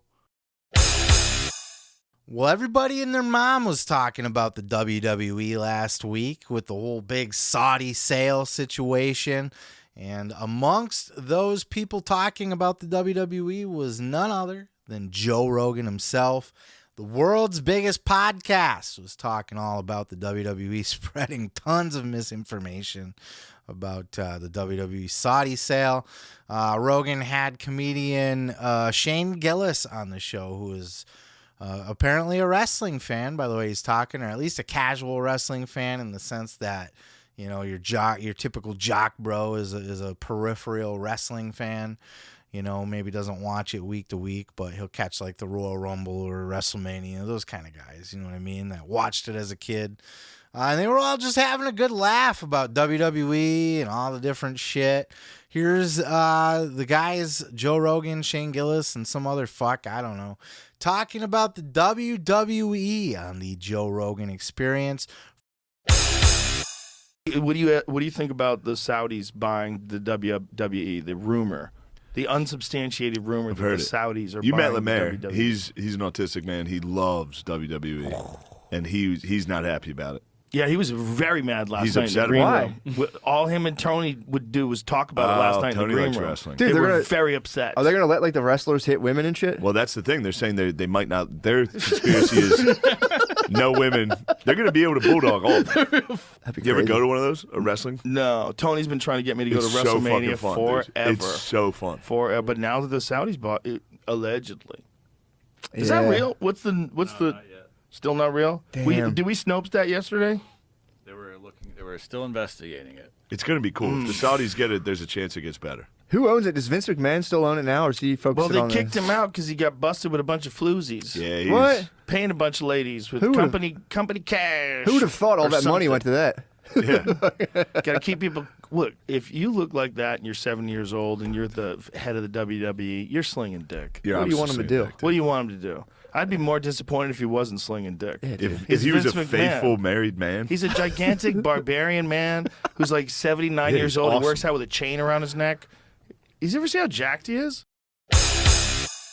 It's funny listening to people talk about wrestling that don't have a fucking clue about wrestling. I always find that interesting, you know? Like when they were showing a video of Mae Young getting powerbombed off the stage by the Dudley Boys. And they're just, you know, they're like, oh, yeah, this old grandma. And then somebody called the Dudleys the Dudley Twins.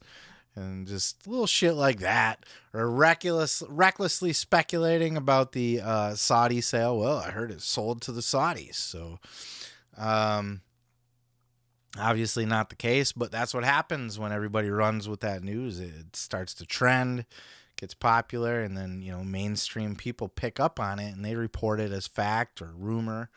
And none of that was the case, of course, but Rogan had a good laugh on his show about the WWE, and I always find that interesting, hearing other people talk about the industry, because we're so inside of it, right? We know everything that's going on, but when things cross over into the mainstream, it's always funny to see, and they had a good laugh about it. Rogan, you know, historically, famously, has pretty solid disrespect for pro wrestling. Though, you know, he's had wrestlers on the show, and I think, you know, he doesn't outright hate wrestlers or anything like that. But he's one of those meatheads that dismiss wrestling as, oh, it's that fake shit where you pretend fight. You know what I mean? You want to watch a real fight, watch UFC. You want to watch those fake pretend fuckers. All the while missing the point that this is entertainment. This is a spectacle. This is the storytelling. This is, you know, there's a lot more to this than we are pretending to fight and trying to fool you into thinking that it's a real fight. I fucking hate people that look at wrestling that way. They just don't get it. But I think Rogan's coming around slowly, interviewing different wrestlers and that kind of thing. He'll get it. He'll pick up on it. But wanted to share that with you guys just because something that kind of crossed over into the mainstream from the pro wrestling world. It's always fun to see those kind of things. But what are your thoughts? Did you watch that episode? Did you watch any other clips about this? Do you have any particular thoughts on when people outside of the wrestling business talk about it? Always funny to see. Leave your thoughts down below. I'm going to go ahead and move on to the next. Jade Cargill was on the Bootleg Kev podcast this week, talking all about her AEW career. I am not familiar with Bootleg Kev. I have never heard that name at all until this week with this particular episode. But I like the guy. Just listening to the episode, he's funny as shit. He's got kind of he's got a fun attitude. And he does sound like a wrestling fan. Matter of fact, Jade kind of made fun of him for being kind of a wrestling nerd. So he's very like in the know about wrestling. And he's talking about wanting to go through a table and stuff. If he ever got famous enough, I'd love to get invited on and go through a table. It was almost like he was kind of half-ass asking Jade if she could get him in. But, you know, at least when these people, because you hear so many people outside of the wrestling business that when they interview wrestlers, there's a certain like idea of how they think about wrestling or a way that they look at it. This guy's a big fan though, and it's different when you get an actual fan. And he got Jade Cargill on, and this was another one of those podcasts this week where I could have picked any number of clips out of this. The whole thing is a treasure. If you're a Jade Cargill fan, look, I know she's got a lot of her haters out there, so you can pass on it if you like. But obviously, if you're watching this, I think you at least care to some extent about Jade Cargill, or maybe you care about Punk. I don't fucking know. But Cargill was on there, and it was just a great podcast, man. I could have pulled so many different clips. Her talking about working with Mark Henry and how she got into the wrestling business. Like how she actually made that transition and what she thought, like wrestling. We're talking about wrestling, all the way up to her respect for it now and how hard she's working. And she just comes off as such a class act. I love Jade personally. I'm Team Jade. When she first came into the business, I looked at her like, who's this bitch? You know what I mean? And like her promo was kind of meh. And like she wasn't that great in the ring, and it took me a little while to warm up to. And she's still not that great in the ring, and her promos still aren't that great. But I just love Jade Cargill endlessly. Anytime I hear her talk, these interviews, she's so smart, she's so well spoken, she's so passionate about the business. Her head's in the right place. She's motivated like a motherfucker, and as she said, she's wealthy, independently wealthy, and her husband is wealthy as a pro baseball player. She does not need to be a pro wrestler. She could be at home with her daughter and modeling. She does it because she has a love for it. She's got bit by the wrestling bug. So I fucking love Jade Cargill, but that's just me. But she was, in this particular clip, I think was the most newsworthy, I suppose, as it kind of made the rounds this week, where she talked about her thoughts on CM Punk and working with CM Punk. People there's a lot of bad press about CM Punk out there over the summer, up until just kind of recently when Dax was one of the first people that kind of broke the news about, hey man, Punk's a good guy. And now a few other people have kind of come out of the woodwork as well. Will Hobbs has said as much. Ricky Starks has said praises about Punk. And now Jade Cargill. Check out this clip. You said that you were hanging out with CM Punk quite a bit. Yes, at Comic-Con. What was something that you learned from Punk? Because he's my all-time favorite. I love Punk. Just stand on what you believe, and don't be a pushover. And I admired that because coming into the business and being new, a lot of people, it's like you have to almost shrink yourself a little bit. Yeah. And I know who I am. Again, I lived several lives. I've lived real life. And just because I didn't want to do this all my life, or because I didn't put in the time, I refuse to let anybody look at me less than. And I refuse for anybody to treat me anything different, because outside of these lines, I'm a human freaking being, and you're not going to treat me like anything else. So I'm not saying that anyone treated me any type of way. I'm just saying in wrestling. You hear about that in wrestling. Yeah, of course, especially on the indies. And sure. I'm not familiar with the indies at all, but I'm not going to be walked over. And I refuse for you to because I'm Jade Cargill. And outside of these lines, I'm Jade Cargill. So I'm not going to let you address me anything less. So the fact that he told me to stand on what I believe and don't be a pushover, that stuck with me. He's a great guy. How crazy was backstage the night that Punk did that press conference with Tony Khan sitting next to him, and shit hit the fan, and it was like, I was like, oh my God, this is amazing. I have no idea. So I wasn't there. Okay. I had already left the stadium. I had already left. Right after my match, I left. I was Right. like, all right, like I'm out, guys. And so I heard about it just like the rest of the world at the same time. Yeah. It was pretty shocking. But And I again, saw that look yeah. that Tony Khan gave him, like, Yeah. Yeah. But I mean, I don't know. From my opinion, Punk's a great guy. He's been nothing but nice to the women's locker room. Right. He talks to me, tells me his experience again at Comic-Con. We got really close because he was my tag mate in the interviews, and I learned so much from him and so much knowledge in the industry. And again, he's, been in 2 different companies, and of course, he can do whatever the hell he wants to do. So he doesn't need it. Right. He does it because he loves it. Yeah. And that to me speaks to me Yeah. because You're doing I don't it 'cause you need love it. it, I yeah. do it because I love it, and I appreciate people like that. Yeah, I think for as much damage as Punk does with his mouth sometimes, and that he did do in that press conference, I think, we got to remember that people are shades of gray. And though he might be a darker shade of gray or a lighter shade of gray, depending on how you want to look at it, he's not all bad. There's a lot of good here to dig into, and we've heard it from multiple people now. Like I've said, Dax came out on his podcast and said, I don't know what you guys think, but Punk's always been great to me. His locker room door has always been open to us. He's always been willing to talk to the young guys, watch their matches, help them with stuff. He buys everybody fucking massive Starbucks gift cards. He apparently bought everybody in the women's locker room gift cards from Starbucks and did it anonymously too. Like, didn't even want to tell anybody it was from him. He just wanted to support the fucking women's locker room. Punk's a fucking class act in a lot of ways, but he's got a big mouth and that gets him in a lot of trouble. And he's very stubbornly behind his own opinions. He hasn't apologized for anything that he said, and doesn't sound like he's going to either. He's got his little comments. He was laughing about it on his MMA show that he commentates on.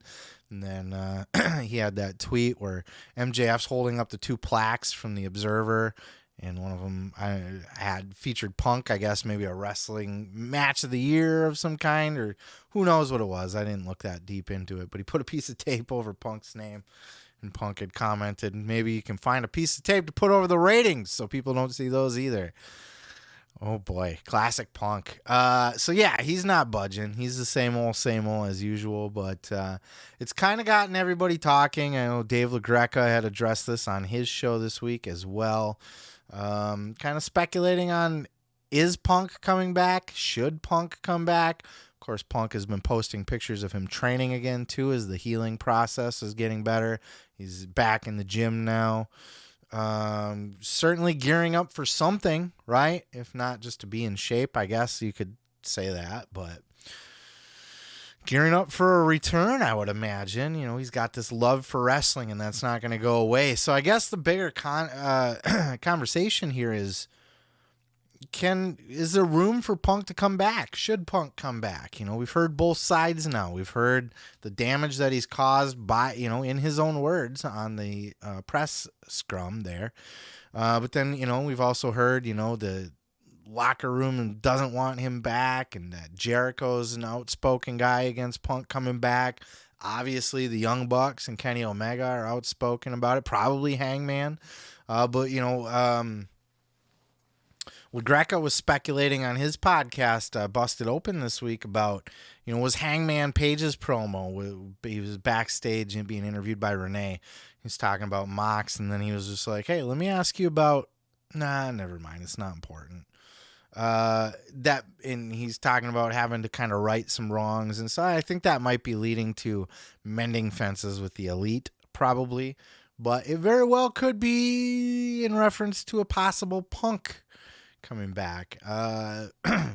Look, I think enough for me personally, and I'm going to solicit your thoughts down in the comments below, as I would like to have a conversation about this, because it's very nuanced. There's a lot of sides to look at here, a lot of different takes that are, legitimate takes on this. But I think my take on it at this point, and look, I'm a very well-known Punk fan. Punk has been my boy. And I lost a lot of love and respect for him after that press conference. Not that I'm a big Elite fan necessarily, but just that he really did bury AEW in that press conference. He was very shitty and dismissive and disrespectful to Tony even. And I just think, it was in very poor taste to do that. But I think enough time is settled now. I think emotions get hot. Things get said. Things happen. I think enough time has passed now. I think enough dust has settled on this. And look, it's going to be another couple months even. Because Punk, even if they wanted to bring him back, he's not physically able to yet. He's still recovering. So I think by the time he's ready to come back, and there's the rumor that was going around this week that Punk's on ice. There's no plans for, well, duh, he's injured. But there's no plans to release him either. I think they should not release him. And I think, I have said at one point, and I am entitled to change my opinion over time, letting emotions cool, or just new facts come in, or just because I fucking feel like it, I can change my mind. And, I had once said that I think, maybe it's probably a good idea for AEW to part ways with Punk if he's going to be a detriment to the company like that. But I think enough people have come out now in defense of all the good that Punk has also done back there, and just knowing that emotions run hot and shit happens, that, there's money to be made there with Punk. And if he can get back on the same page, he can have feuds with Hangman, with the Elite. He can come back as a heel if he wants. He can chase Max for the title. He can do any number of things, but I think enough time has passed now where we could sneak Punk back into the mix. Maybe he has to come back as a heel. Maybe he has to apologize to the locker room. And maybe he has to dish out Chris Jericho a $500 Starbucks card. Who knows? But I personally think let's at least give it a try. If he fucks up again, if he does the company more harm, then maybe we'll cut him the next time. Just outright, we got to let you go, dude. You're a nuisance to this company. Because he did a lot of damage to AEW that they're still trying to come back from. It was such a bad blow to their image. Right down to like the Nick Khan interview where Bill Simmons had mentioned, you haven't had any real competition, until AEW came along. And Nick Khan dismissively was like, yeah, how are they doing now? I mean, not as great, right? Not as great. And I think that's largely due to Punk and then Triple H taking back over creative kind of happening at the same time, and people wanting to leave AEW to go back to Papa H. A lot of that did a lot of damage to AEW's image that I think they're still trying to climb back from. They haven't fully recovered from quite yet, but like I said, it's a very nuanced situation, but I think I'll kind of wrap it up here and just saying that I think enough time's passed that we give it a go. I think if there's money to be made, it makes business sense to try to bring him back. Maybe don't put him on in front of a press conference anytime soon.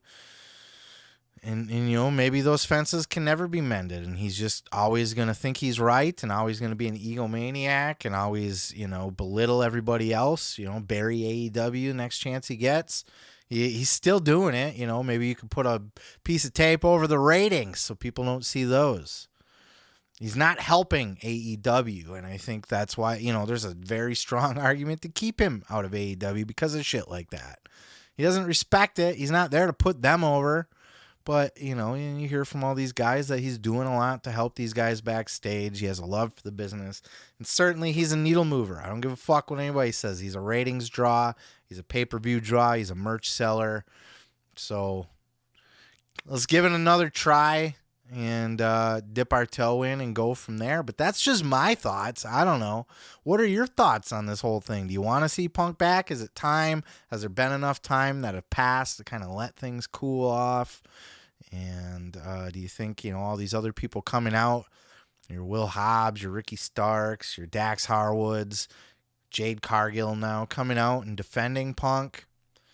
Do you think it's time to bring him back? Let me know your thoughts on in the comments below. And I'm going to go ahead and move on to the next. Will Ospreay was on the Sessions podcast with Renee Paquette this week, coming off the heels of his fucking amazing match with Kenny Omega at Wrestle Kingdom 17. I don't care what you think about Kenny Omega, Twinkle Toes, Jim Cornette fans, blah, blah, blah.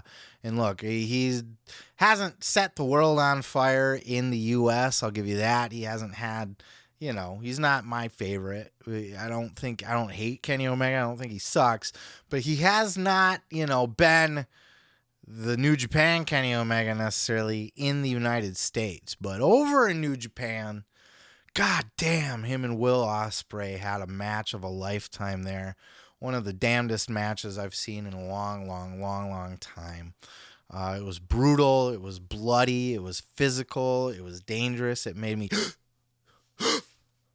do that so many times. I can't even describe some of this shit. You just got to watch it. These guys tore the house down, and Will Ospreay's been a guy that's been on my radar for a long time, several years now. And I know Meltzer's been singing his praises, saying he's one of the best wrestlers in the world for a while. He absolutely is. It's undeniable at this point that Will Ospreay, like pound for pound, in-ring stuff, and I know a lot of you WWE marks don't care about the actual in-ring stuff. You don't care about a good match. If it doesn't happen in WWE, then it doesn't happen. And if they're not entertaining characters and personalities, you don't care. Fine. But if you are a wrestling fan, if you like moves in the ring, if you like to see people work and fucking actually physically work, then you will find nearly no better than Kenny Omega versus Will Ospreay at Wrestle Kingdom 17. You have to seek it out. You have to. But enough of me talking about all that. That's just me sucking off Will Ospreay a little bit here. And what a charming guy, too. Just a fucking... Seems like such a fucking charming guy. Had a big old smile on my face just listening to him talk on this podcast. But it was in this particular clip that I wanted to share with you where he talks about the probability of him coming to the United States. He has spent the entirety of his career overseas. He's from the UK. He's got his, he works over in Rev Pro quite a bit. That's kind of one of his home bases. He is signed to a contract with New Japan, and that has been his home base as well for many, many years as far as big promotions. And, Renee flat out asks him, like, bro, you can make a lot of fucking money in the U.S. Here's what Will Ospreay had to say about that. Check out this clip. I want to be there, and just like, especially like, with my grandparents are getting older, my mum and dad's getting older, so I honestly don't know what's going to happen, but like right now I think the most important thing is there's happiness in it. So yeah, oh my God, certainly. Whoever can I'm fairly positive that me and New Japan will work something out, but like I'm also along the same lines of like, for the first time, I kind of had a moment of realization that I only dipped my toes into America. I've never really stretched out there. Like, you know, I've only just, I've had one foot in the door and then everything else has been out. So there is that part of me that is kind of like, well, maybe it is time to change things up. Maybe it's time for me to see what is on the other side. But my heart belongs here. Like, this house is because of New Japan, like this, everything that I've ever done. But man, like I love that place so much. So it's going to be a tough road when it does come up, but it is one of those things where you just have to take things how they go. Well, the good news is that there are some companies here in America that have working relationships with New Japan. So that is a thing of beauty. That's great to not take that off the table. But to play devil's advocate, I feel like there's a big fat paycheck over here for you. You could get a lot of cash. Do you think about that? I mean, I know you love the business and you love what you do, but getting paid is really nice as well. The thing is, I'm getting paid very nice over in New Japan. Like, I mean, like, I'm not like on, I don't know, who's rich? I don't know. Adam Cole, we use him. I like him. Sure. He's a lovely boy. But like, I'm not on Adam Cole money. Do you know what I mean? But like, I'm on like fairly fucking decent money, and it is just like, it's a huge weight off my shoulders, especially like now. I've got loads of bills coming in, but like, and I'm in a comfortable position where I can pay that and buy my zoobs. So like, you know what I mean? Like, we're in a good position right here. I'd love to see Ospreay in the U.S. By the way, what a charming guy. I know I said it before the clip, but right?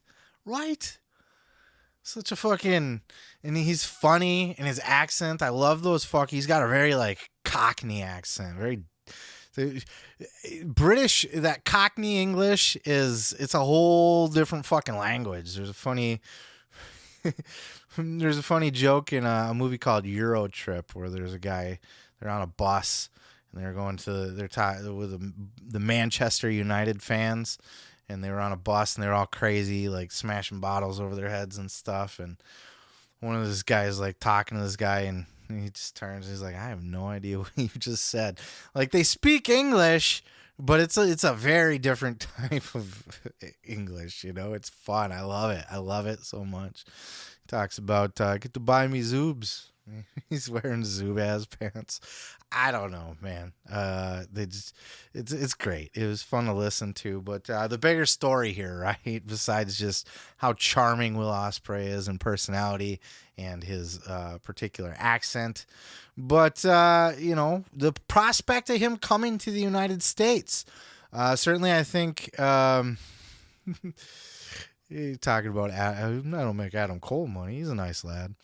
I think Renee's 100% right. There's a giant fucking big fat paycheck over here for Will Ospreay, but there's other things to consider. Will Ospreay makes very good money. He makes a living. He can pay all his bills, take care of his family. He can do anything he wants in New Japan. Nobody really tells him what to do. He doesn't get told how to have a match. He doesn't get told what to say in a promo. Yeah, obviously, he's never going to work in WWE. I don't think that's ever going to happen in a million years. I will eat the hat on my head right now with a bottle of ketchup if Will Ospreay signs with WWE. Not going to happen. I think much more likely is the opportunity he signs with AEW.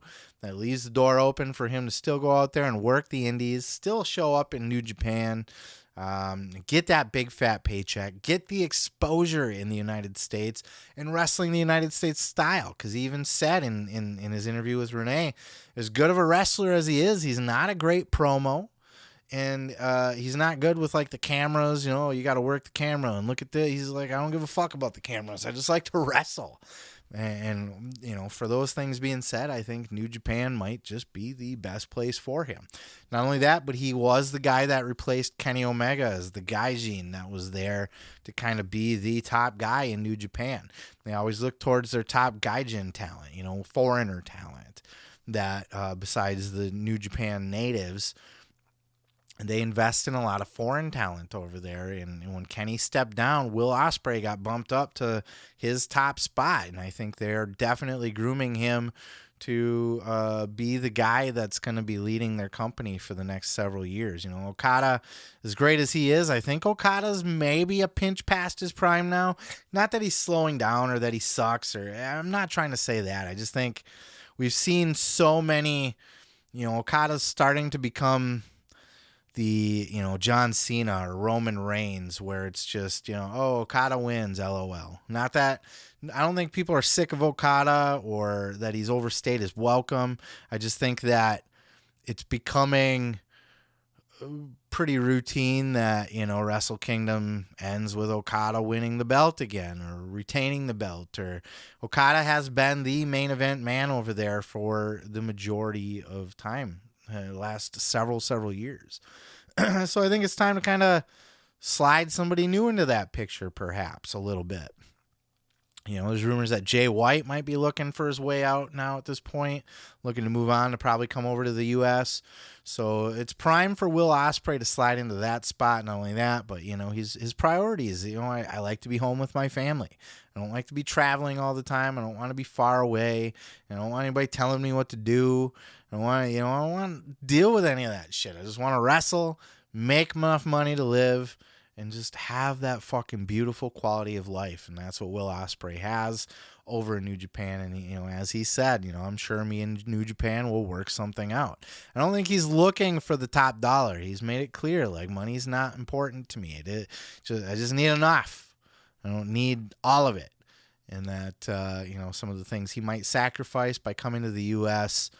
just probably aren't going to be worth it to him. And I think he's going to be looking for New Japan to just reinvest in him and continue to stay there as their flagship guy instead of trying to leave and go to the U.S. and try to make a name for himself here. Selfishly, I'd love to see Will Ospreay on my TV every week. I want to see him work with a lot of the people. He mentioned a lot of names of people he wants to work with in the U.S., and I'd love to see that. Daniel Bryan, I think, was the top of his list. Bryan Danielson. I think I'd love to see that. But he even mentioned, hey, I think I'd tear it up with Jungle Boy if I got in there with him. And, at the very least, if he does re-sign with New Japan, I think it would behoove them to get in a few, let him come to the U.S. for a few spots. They've done it. They got that working relationship with New Japan and AEW, Forbidden Door.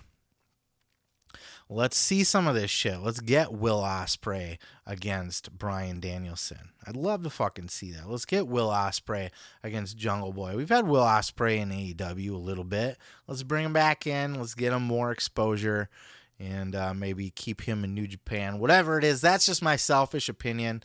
You know, obviously I hope he does what's best for him. But great little interview, man. Again, charming as all fuck. As I get to know the guy, I like him more and more, and he's quickly inching up on one of my all-time top favorites. You know, he's a goddamn master in the ring. Cool guy on top of it. So that's my thoughts. Link in the description down below if you want to watch the full interview, and I'm going to move on to the next.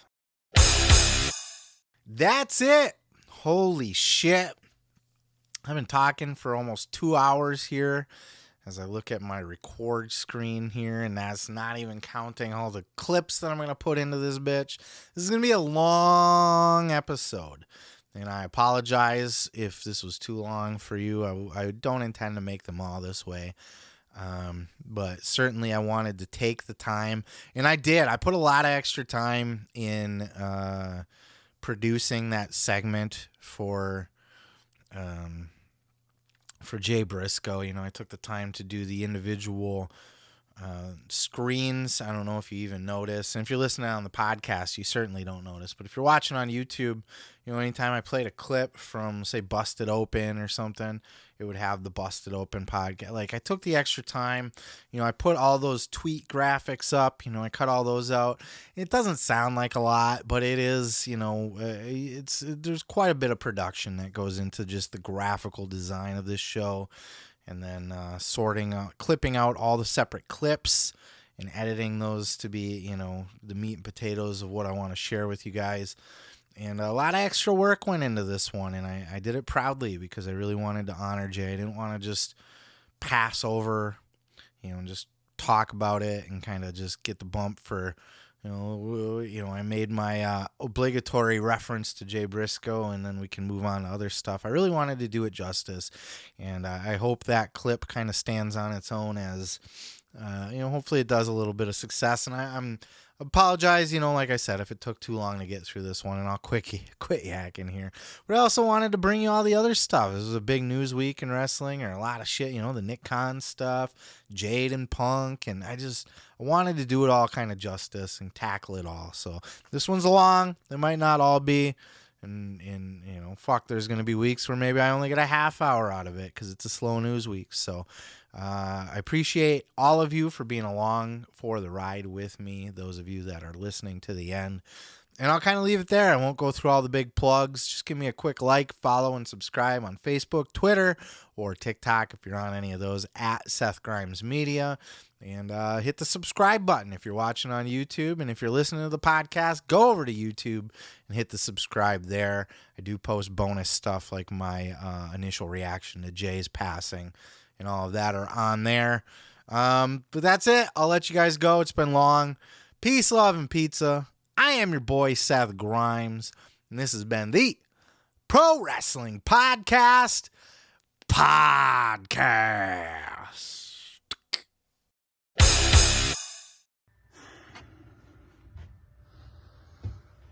Well, Chick, I guess the first thing that we got to do is say thank you to the Ass Boys.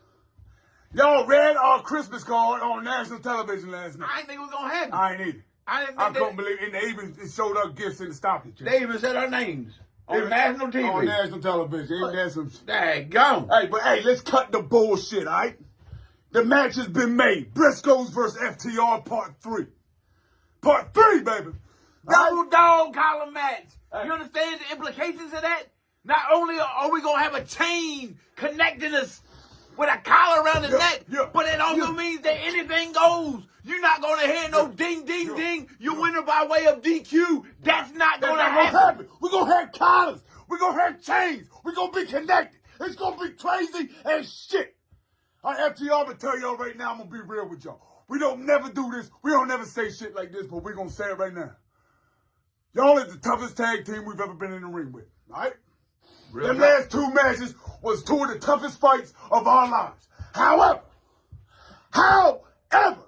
Man, I know y'all big on tape study. Y'all Bret Hart guys. Man, let me give break you it down quick before break it down. Hypothetical. Yeah. Bret Hart versus Terry Funk. Okay. Who's your money on? I might go with Bret Hart straight up. I mean, I might. I don't know. Not in a barbed wire match. No, hell no. Not in a steel cage match. Hell no. Not in an anything goes match. no, I'm going with Terry 10 times out of 10. A whole new element right here, man. FTR, y'all boys is bad, but is y'all bad like this? Y'all watch it. Y'all know how we get down. Y'all watch them boys tapes? Y'all know how we get down, them man. No DQ tapes? We get ready to go buck wild out that bitch. Y'all seen them? Buck wild out that bitch. Y'all scared? Huh? Y'all starting to get a little bit nervous? I ain't nervous. I feel like I'm about to turn into a werewolf right now. This shit. A damn werewolf, man. Is it Saturday yet? Is it Saturday in the yet? back of your mind, is y'all a little bit timid? Check. Just ask me one more thing. It we cut this bitch off. It can't come soon enough. It can't come soon enough. Ask me one more thing, Chick. What come after 12? Hey, 13 all day long. You heard it, man? 13 times. 13 times, bitches. World Tag Is it Team Saturday Champions. yet? Cut the bitch off, Chick. Ha!